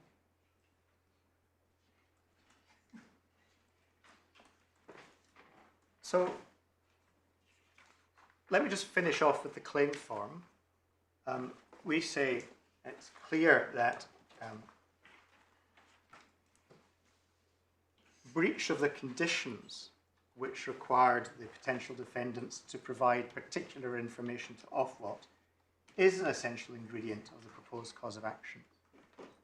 I'll put it 3 ways. First of all, as I've just shown you, the claim forms expressly rely on failure to comply with those conditions as a necessary ingredient of the alleged abuses in this case.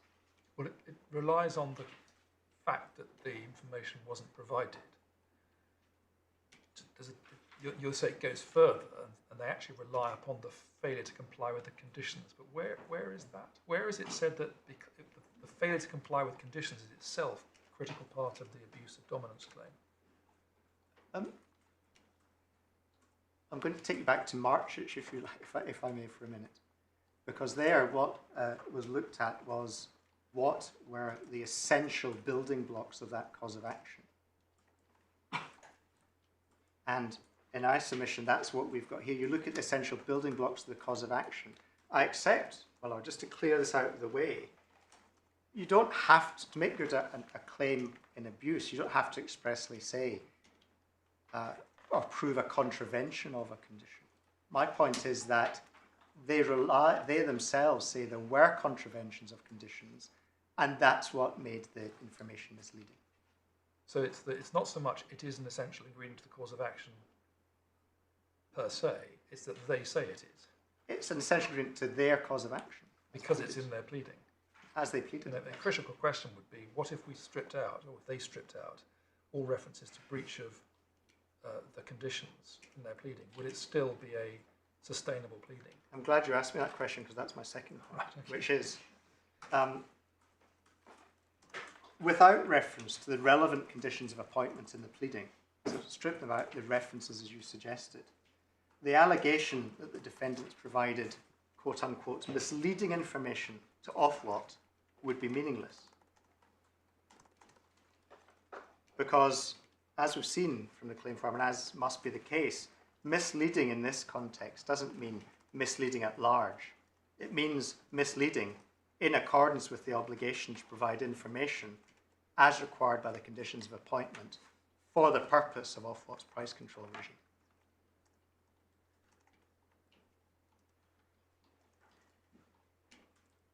And the third point is a sort of development of that, which is, if you did strip out all references to the obligations to provide information to Ofwat from the claim forms, just put a blue pencil through them, they'd be entirely incoherent.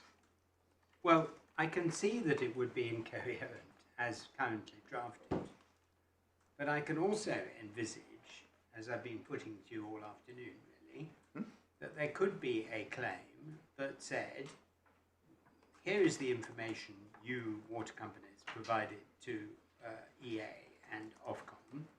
It is free, in a freestanding way, misleading, not misleading in the sense of AstraZeneca, but it is false and therefore wrong, and it has led Ofwat to allow lower prices than would otherwise have been the case, and therefore completely absent the regime, or rather a breach of the regime. There is a claim for infringement of the Chapter 2 prohibition. And now I understand why you have quite strong grounds for saying this pleading doesn't look like that at all. But I think what my Lord was asking, and what I've been asking, I think, most of the time, is it not possible that such a claim exists with a blue pencil put through much of the pleading? And how do we determine that at a summary judgment stage, which this is effectively, because there may be expert evidence that's relevant, blah, blah. I mean, it may be in need of trial. I mean, it's a big thing to strike. This is a very big claim, is it not? I mean, it is a very big claim. Yes. It's worth hundreds and hundreds of millions. It's a big thing to determine it summarily, unless it's obviously the answer. Well, with respect, I mean, you'll be aware of the Supreme Court judgment in Evans that came down recently. And Came down when? in Evans, it came down about 3 weeks ago, the FX case. Maybe not. Oh, FX, yes. Yes. And the judgment there emphasises that when one is dealing with these collective actions, it is important to bear in mind not just the question of access to justice on the claimant side, which is obviously very important, but also the chilling effect that just bringing these claims can have on the defendants. And the Supreme Court has made it clear in Evans that the courts have to be very alive to that. Now that's a different question. You asked me, well, is it fair today to say that this claim can't proceed? And our submission is absolutely it is. Because you can only judge the claim that's put before you, not some claim that might be put. And in my submission, it's very hard to imagine a claim that could be put alleging misleading at large, because it has to be misleading for the purposes of the price control regime. Otherwise, this claim doesn't get off the ground either. Well, it has to, you're right, I mean, it has to be causatively connected with the price control regime, otherwise you don't achieve your objective, which is to have lower prices. And therefore can only be in relation to information which is relevant to the price control regime. That in itself, looking back, defines what would have to be provided, even if it were at large, which it's not. What do you say to Mr. Turner's thought experiment this morning, that what if there wasn't a reporting obligation, but the rest of the pricing regime provisions were there, so that Ofwat did in fact base its revenue allowance amounts on the polluting events, but it didn't ask the companies themselves to report on that? I appreciate that wasn't necessarily Mr. Turner's thought experiment. I think it might have been inspired by you, my lord. So I thought that was Again, if you strip too much of the context, it doesn't make any sense. So there's no obligation on the companies to report. Ofwat says if you do report, we'll impose a price control on you. Of course, that's not how it works. The whole point is that the way in which the water industry is set up is that there are statutory monopolies, and the way in which the prices which they can charge are controlled is by a price control regime. And in order to operate the price control regime, Ofwat has to decide how it wishes to do that. And it's made a decision how it wishes to do it, and it's set out these reporting conditions. And that's the trouble with taking these. It's, if you take too much context out of any of this, it becomes meaningless, with all due respect.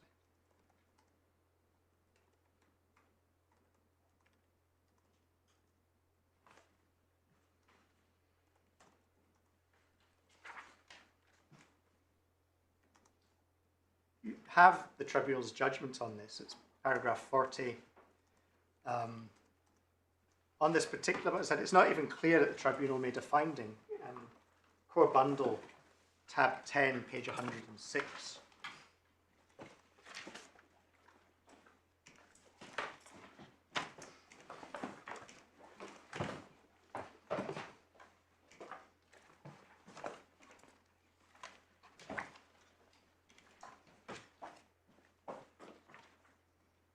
Although Mr. Hoskins asserted that alleged misreporting can only be understood and determined in terms of the reporting requirements set up by Ofwat, we see some force in the PCR's response that for a dominant undertaking to mislead a public authority isn't any event in abuse. And then they go on to find for us on a different ground. But that statement, we see some force in the PCR's response that for a dominant undertaking to mislead a public authority is in any event in abuse, is clearly wrong as a matter of law, because AstraZeneca says that you need to look at the context to see if it's misleading. Well, AstraZeneca was a different case. But it is the only case we have in which the court has analysed. He looked at the CJU, and he looked at the General Court. I can show it to you, sir. Sorry, my lord, if that's but there's no. It's not going to solve your problem. No, I'm very happy to show it. I'm told it's not, but I'd still like. Sure. Well, I'm happy to show it to you. Absolutely. I mean, they must have said something about this. Oh, no, they did.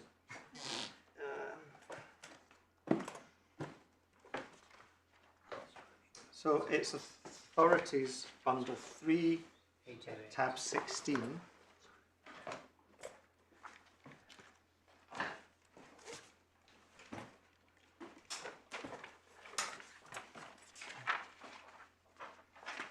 So just give me a second while I find the right paragraphs.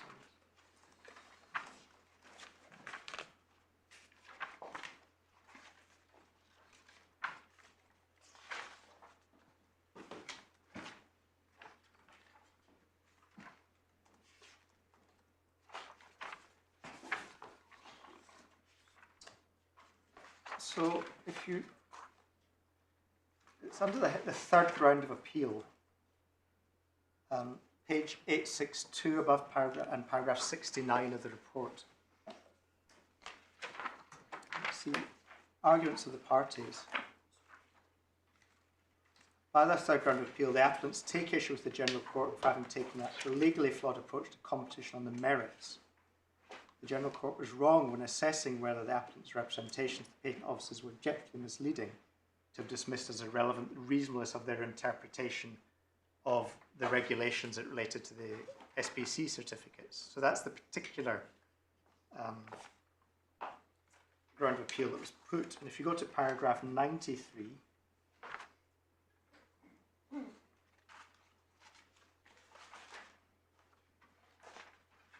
I'll ask you to read that. You'll see the reference to the competition on the merits point.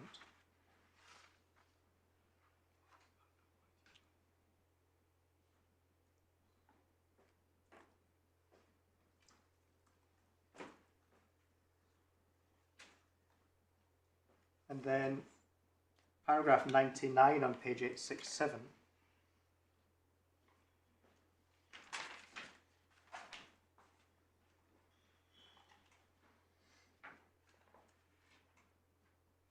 You see the court, the European Court of Justice, expressly refers to the paragraphs that I took you to in the context of its response to that particular argument.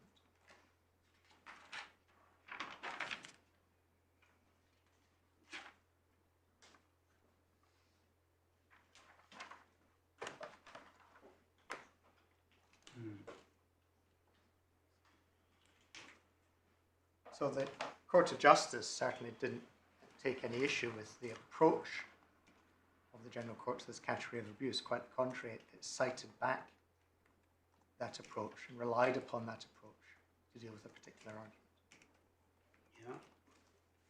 Yeah. So we say the tribunal was incorrect in paragraph 40 to suggest that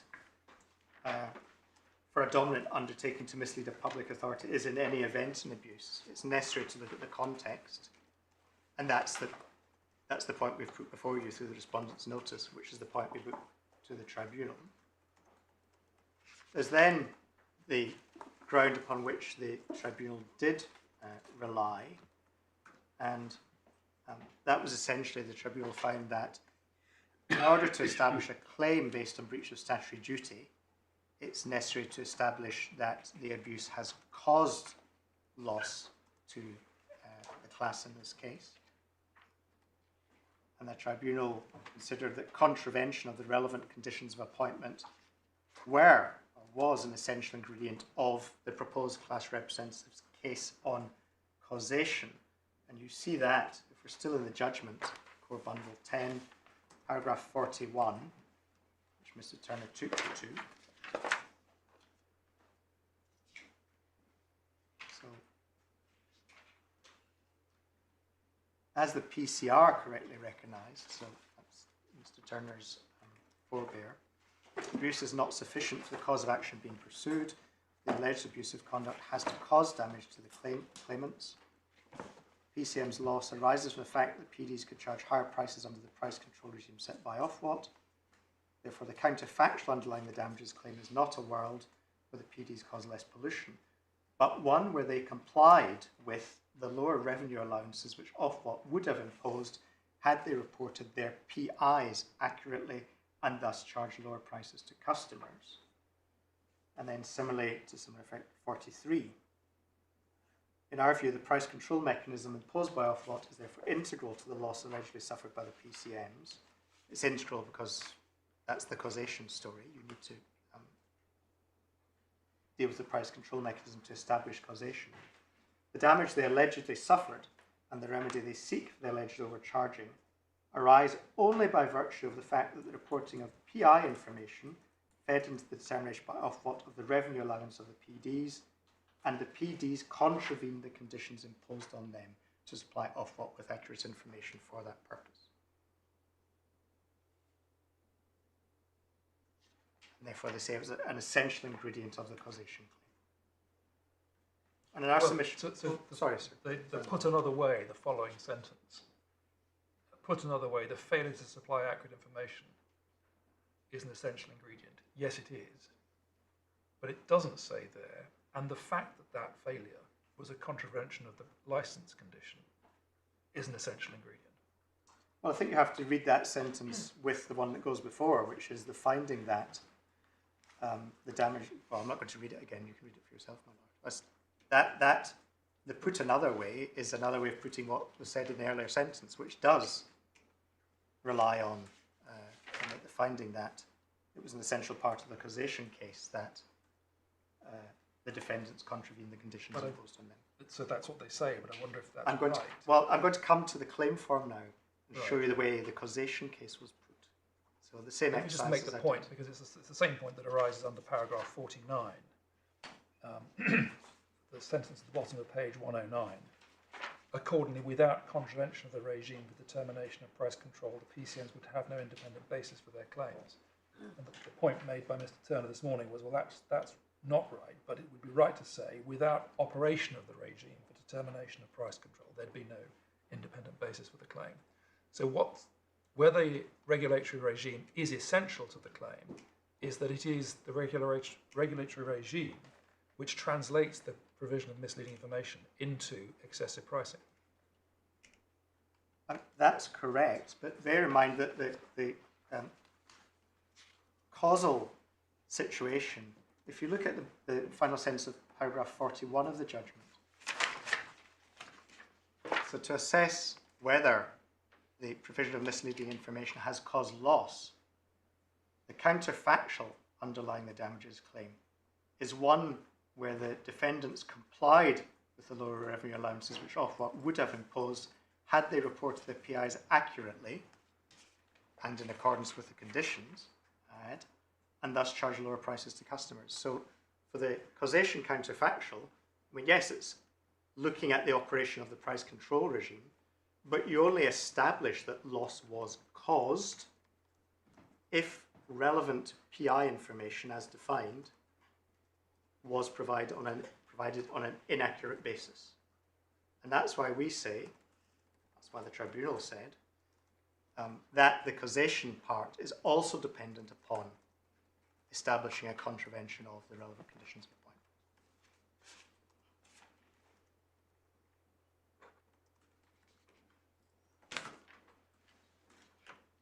Can we look at the claim? If I've dealt with your point, I'll move on to the claim form.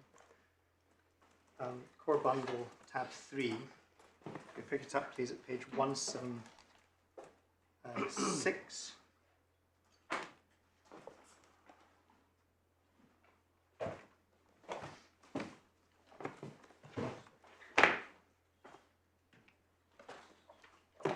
So it's a wrong reference. It's a supplemental bundle. I'm sorry. Supplemental bundle, tab 3.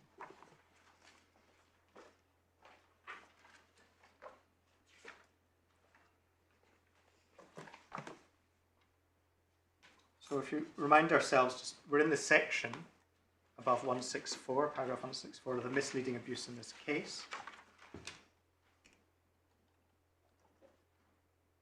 And if we go back to paragraph 172, which I think we've seen before.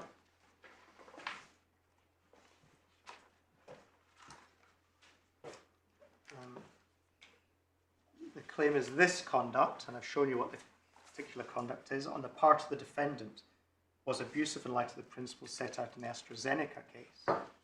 And then at page 179,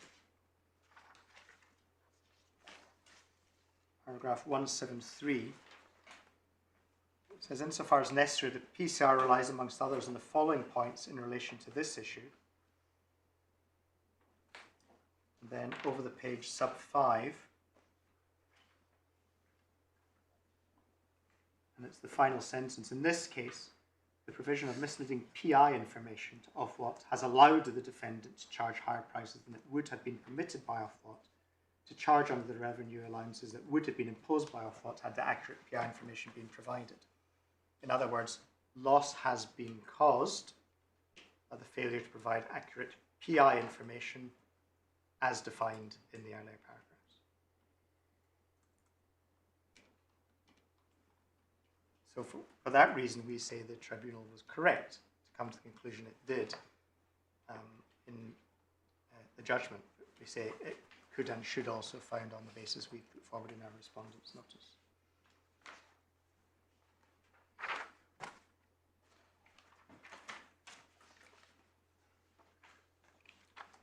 Just to pick up some points that Mr. Turner made this morning before I move on to the Environment Agency. Mr. Turner showed you that there had been some toing and froing between the proposed class representative and Ofwat about the extent of Ofwat's power to make enforcement orders retrospectively.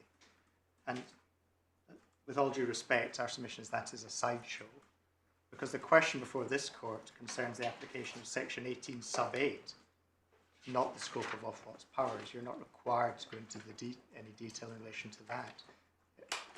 Simply, does section 18 sub 8 apply in this case? And I've made my submissions as to why we say it clearly does. And the second point was Mr. Turner referred to the power of Ofwat to proceed under the Competition Act rather than the Water Industry Act. Again, with respect, we say that is sideshow. And again, we say that's because the issue before this court does not concern the potential application of section 18 sub 8 in circumstances where Ofwat has exercised its Competition Act powers. What's the relationship between an infringement finding by Ofwat and section 18 sub 8? The issue before this court is quite simply, again, does section 18 sub 8 preclude the actual claims that have been brought? It doesn't really help to go on these. Well, isn't, for example, the contemplation in section 19 that a competition claim could be brought, section 22, where it is potentially relevant, isn't it potentially relevant to the question we do have to ask ourselves, which is ultimately one of statutory construction? Well, absolutely, and if we are going down that route, we'd say that actually supports us, because the decision on whether it's appropriate to proceed against a water company for failure to comply with the conditions to report by statute is given to Ofwat. And section 18 sub 8 precludes, we say, this sort of competition case. And one of the reasons why Parliament may have decided that that was appropriate is because it's for Ofwat to decide what's the best way to take action against hang this. on, if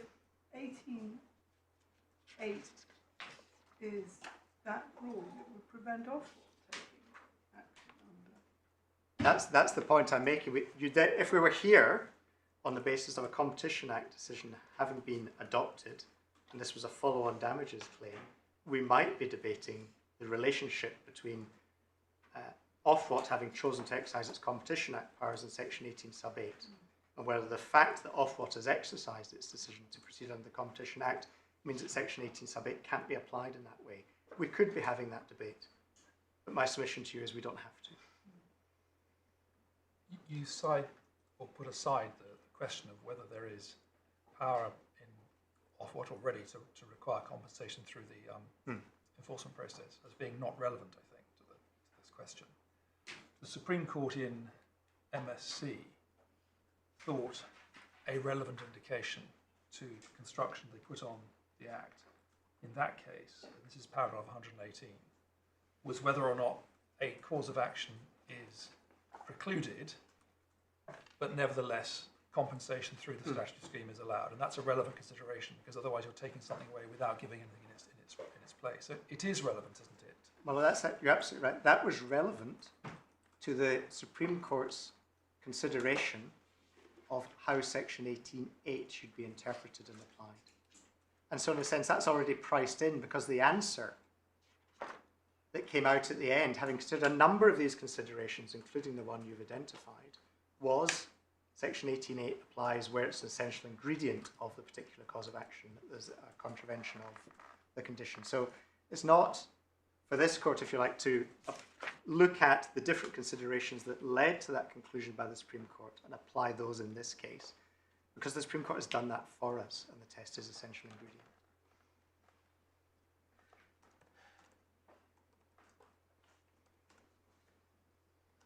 I was going to move on to the Environment Agency, and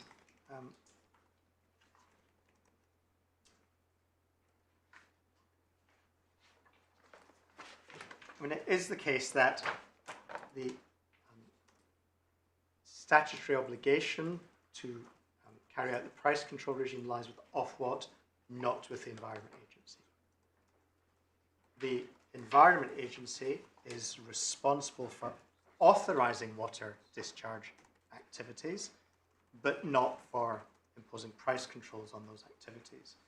And you haven't seen them, so I appreciate it's a bit late in the day to be going to the Environmental Permitting England and Wales Regulations 2016, but I think it's important to see what the Environment Agency is responsible for.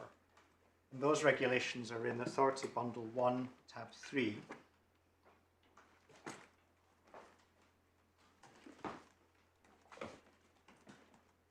Page 48. And you see the heading Requirement for an Environmental Permit.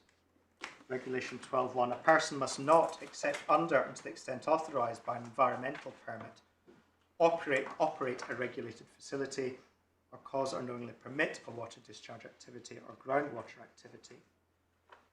And the permits granted by the Environment Agency to carry out such activities specify the circumstances in which wastewater may be discharged and also impose monitoring and reporting obligations in respect of wastewater discharges. And I know that's common ground because I've taken that from the claim form, paragraphs 99 to 100. So the Environment Agency grants permits to carry out these activities and the conditions impose reporting obligations. The 2016 regulations establish a specific enforcement regime for breach of those environmental permit conditions. If you go to page 52, Regulation 36, enforcement notices. If an operator contravenes or is likely to contravene an environmental permit condition, the EA may serve an enforcement notice on the operator. Page 54, Regulation 38, sub 2. It is an offence for a person to fail to comply with or to contravene an environmental permit condition. Page 57, Regulation 39.1. You'll see that the Environment Agency can prosecute failure to comply with an environmental permit condition, and such an offence is punishable on conviction by a fine or imprisonment or both. And following conviction, a court may also make compensation orders under Section 133 of the Sentencing Act 2020. And then at page 60, power to impose a variable monetary penalty. The Environment Agency has a power to impose monetary penalties for an offence specified in Regulation 38. And it's also quite correct, as Mr. Turner pointed out, there is no specific equivalent to Section 18 sub 8 of the Water Industry Act 1991 in these regulations. So the Environment Agency has no legislative role, I can use that as the shorthand, in Ofwat's price control regime. The role that the Environment Agency plays is entirely indirect.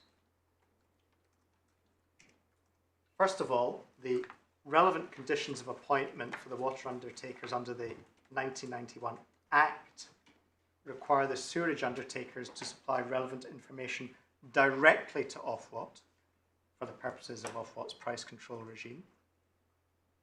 And if I can show you how the EA information then slots into that, if you go to Supplemental Bundle, tab 7, page 238. Sorry, was that the main one or the spare? Can someone please... Is it okay if I use this one? Yes. That works. As long as you don't think I'm Mr. Turner.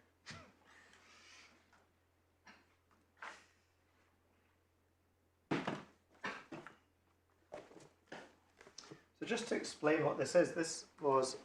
Where are we? Sorry, what? So I'm in Supplemental Bundle, tab 7, page 238.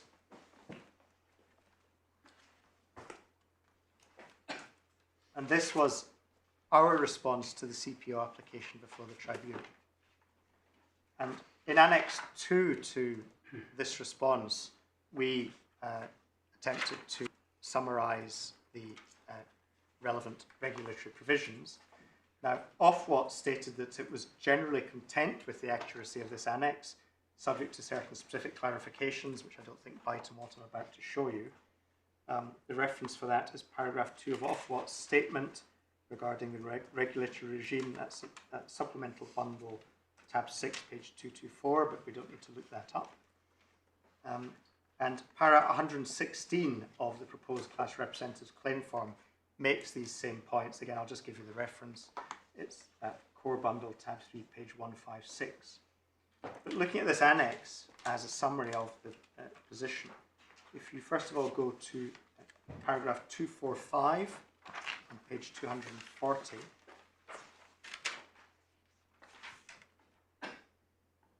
you'll see that the template permit, that's the environmental permit issued by the Environment Agency, requires that the EA shall be notified as soon as reasonably practicable following detection within the site of the regulated facility of any emission of a substance not controlled by an emission limit which has caused or is causing or may cause, quote unquote, significant pollution. I won't get into the definitions of significant pollution, etc., because we really don't need to. Page 248.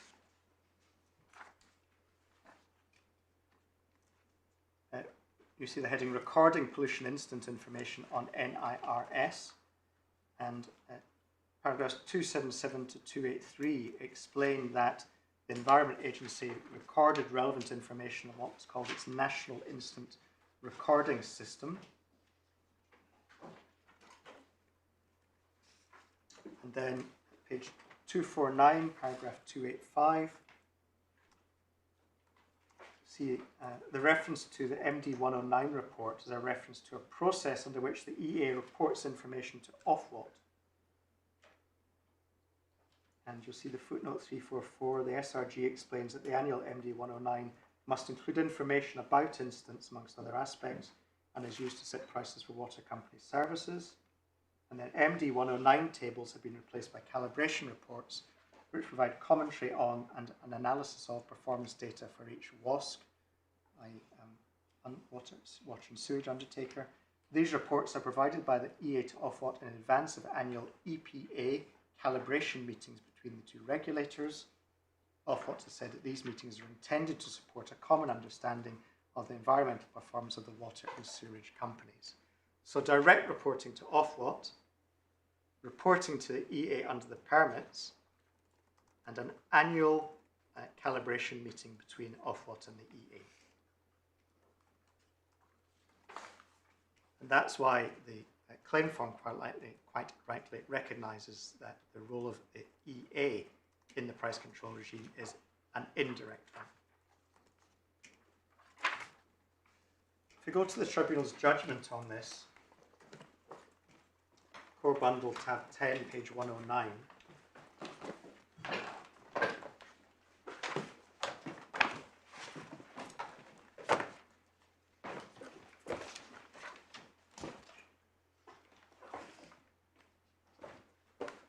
and the relevant passages are as 49 to the first sentence of paragraph 51, and you were shown those by Mr. Turner. And in our submission, the Tribunal was right to find that insofar as they relate to providing information, misleading information to the Environment Agency, the proposed claims are precluded. And it's important to understand that the proposed claims allege that both Ofwat and the Environment Agency were misled. You can see that, for example, in the claim form at paragraph 3. That's supplementary bundle, tab 3, page 128.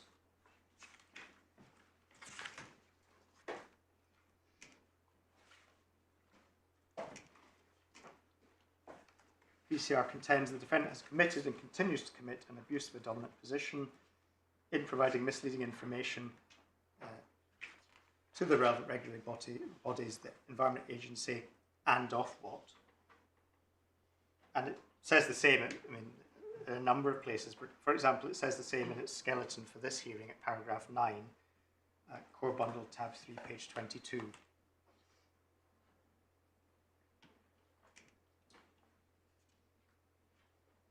So the proposed claims allege that both Ofwat and the Environment Agency were misled, and the inclusion of Ofwat is inevitable because it was Ofwat which operated the price control regime.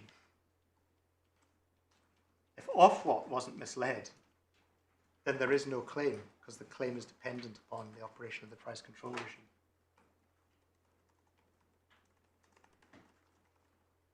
And insofar as Ofwat was misled, you have my submissions on why we say it was an essential ingredient of the claims that the potential defendants had breached their obligation to provide accurate information. You've had that from me. Let's go back and remind us what section 18 sub 8 says. Authorities Bundle 1, tab 1, page 13.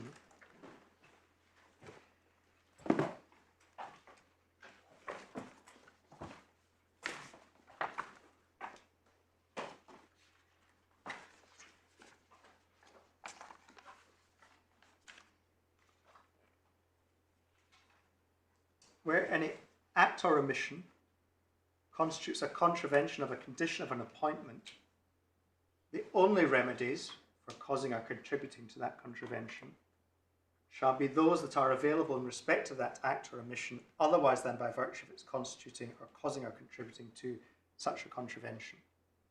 So you have to have Ofwat, you have to have an allegation that Ofwat was misled.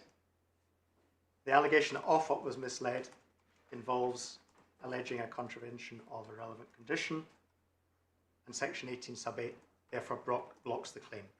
The addition of the Environment Agency makes no difference on the wording of section 18 sub 8 because you have to have Ofwat in and you can't bring the claim against Ofwat.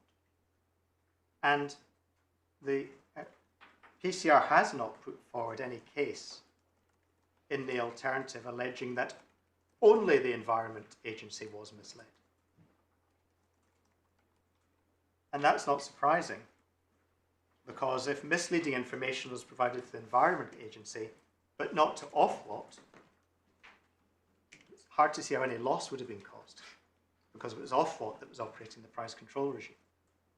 Ofwat had the correct figures in that scenario, there wouldn't have been a problem. And so that's why section 18 sub 8 does block this claim. The addition of the Environment Agency doesn't make any difference, because you need Ofwat in. Well, it might just show up or expose the very question we have to answer. Going back to the idea, the thought experiment that there is no duty to report to Ofwat, but there is a duty to report to the EA. Sorry, there's no duty to report. Is there a duty? There's no duty to report to the EA, is there? They have permit conditions, so there are obligations to report to the EA for the purposes of their Yes. functions. Okay, so that's entirely separate. That's right. And but the critical But that thing is, information provided pursuant no, to that indeed. is But asked. let's just say that exists. There's no separate reporting obligation to Ofwat. But Ofwat operates by relying upon the EA to provide it with information about pollution incidents. So the claim would be, the competition claim would be, the companies abused their dominant position by providing misleading information to the Environment Agency, which had the consequence of feeding through, not through any breach of duty towards Ofwat, but through to Ofwat's price controls, allowing the companies to charge excessive prices to their customers. If that were the case, and it was section 18.8, there is no equivalent for the Environment Agency. I'm going to come to the respondents' notice points. But again, I'm sort of in the world where the reality is that the price control is carried out by Ofwat. There is an obligation to report directly to Ofwat. The companies do report directly to Ofwat. So I'm not sure how the thought experiment sort of breaks down, because you're taking out of the context which you're required to look at by AstraZeneca something that is fundamental to the context.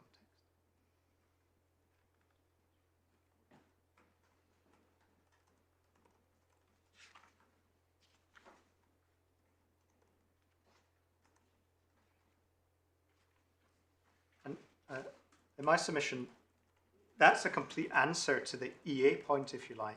It adds nothing, because you always have to have Ofwat in, and section 18.8 doesn't let you bring Ofwat in. But if you were against me on that, we do then have the respondents' notice points, which is sort of looking at the Environment Agency as if it were freestanding, as if this regime didn't exist in the way it did.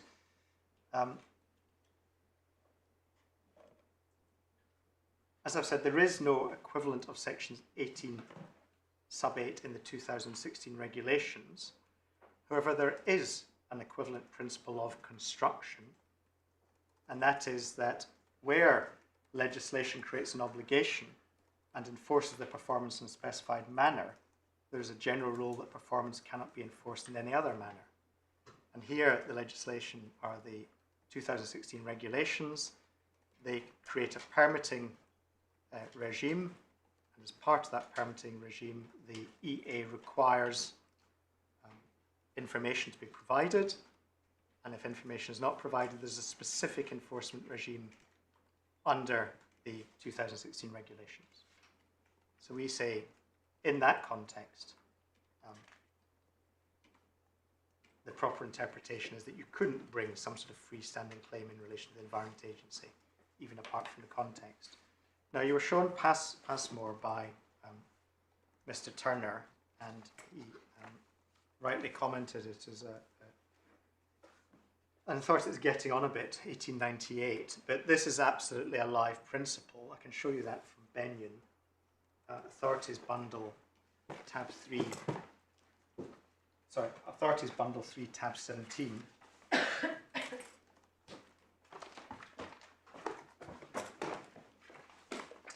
page 891.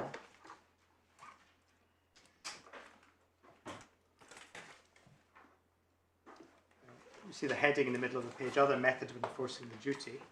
And it's the first point I want to draw to your attention. First, where the statute provides some other method of enforcing the duty, that will normally indicate that the duty was intended to be enforceable by that method alone and not by private right of action.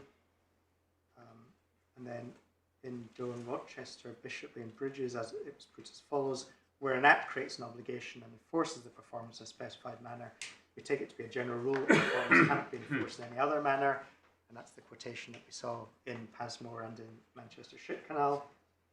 This general rule may be stronger in relation to more recent acts that are drafted with greater precision by professional legislative drafters. Here we're looking at the 2016 regulations, and footnote 21 on page 898. So you'll see footnote 21 beside Bridges in the text there. And if you go to footnote 21 on page 898, you'll see that this is a principle which is an old principle, but is one which is absolutely still applied to the present day, and therefore that is reflected in Benyon. It's not something that's fallen into disuse.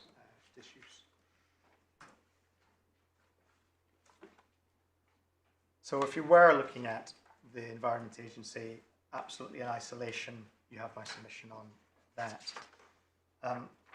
We do say that, standing back from this, in circumstances where Parliament has legislated so as to preclude damages claims for breach of statutory duty by virtue of section 18 sub 8 in the 1991 Act in respect of the provision of information to Ofwat for the purposes of its price control regime, it would be extraordinary, it would be inconsistent, it would undermine that legislative provision which one finds in the 1991 Act to allow claims for breach of statutory duty to be brought in respect of the indirect provision of information to Ofwat via the EA.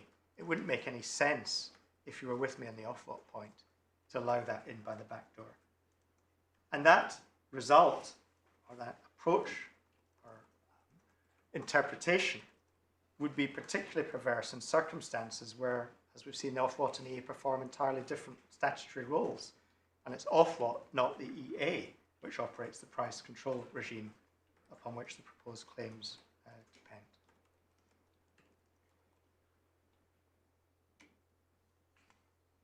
Well, as well, unless you have any further questions for me, those are the submissions on behalf of the respondents.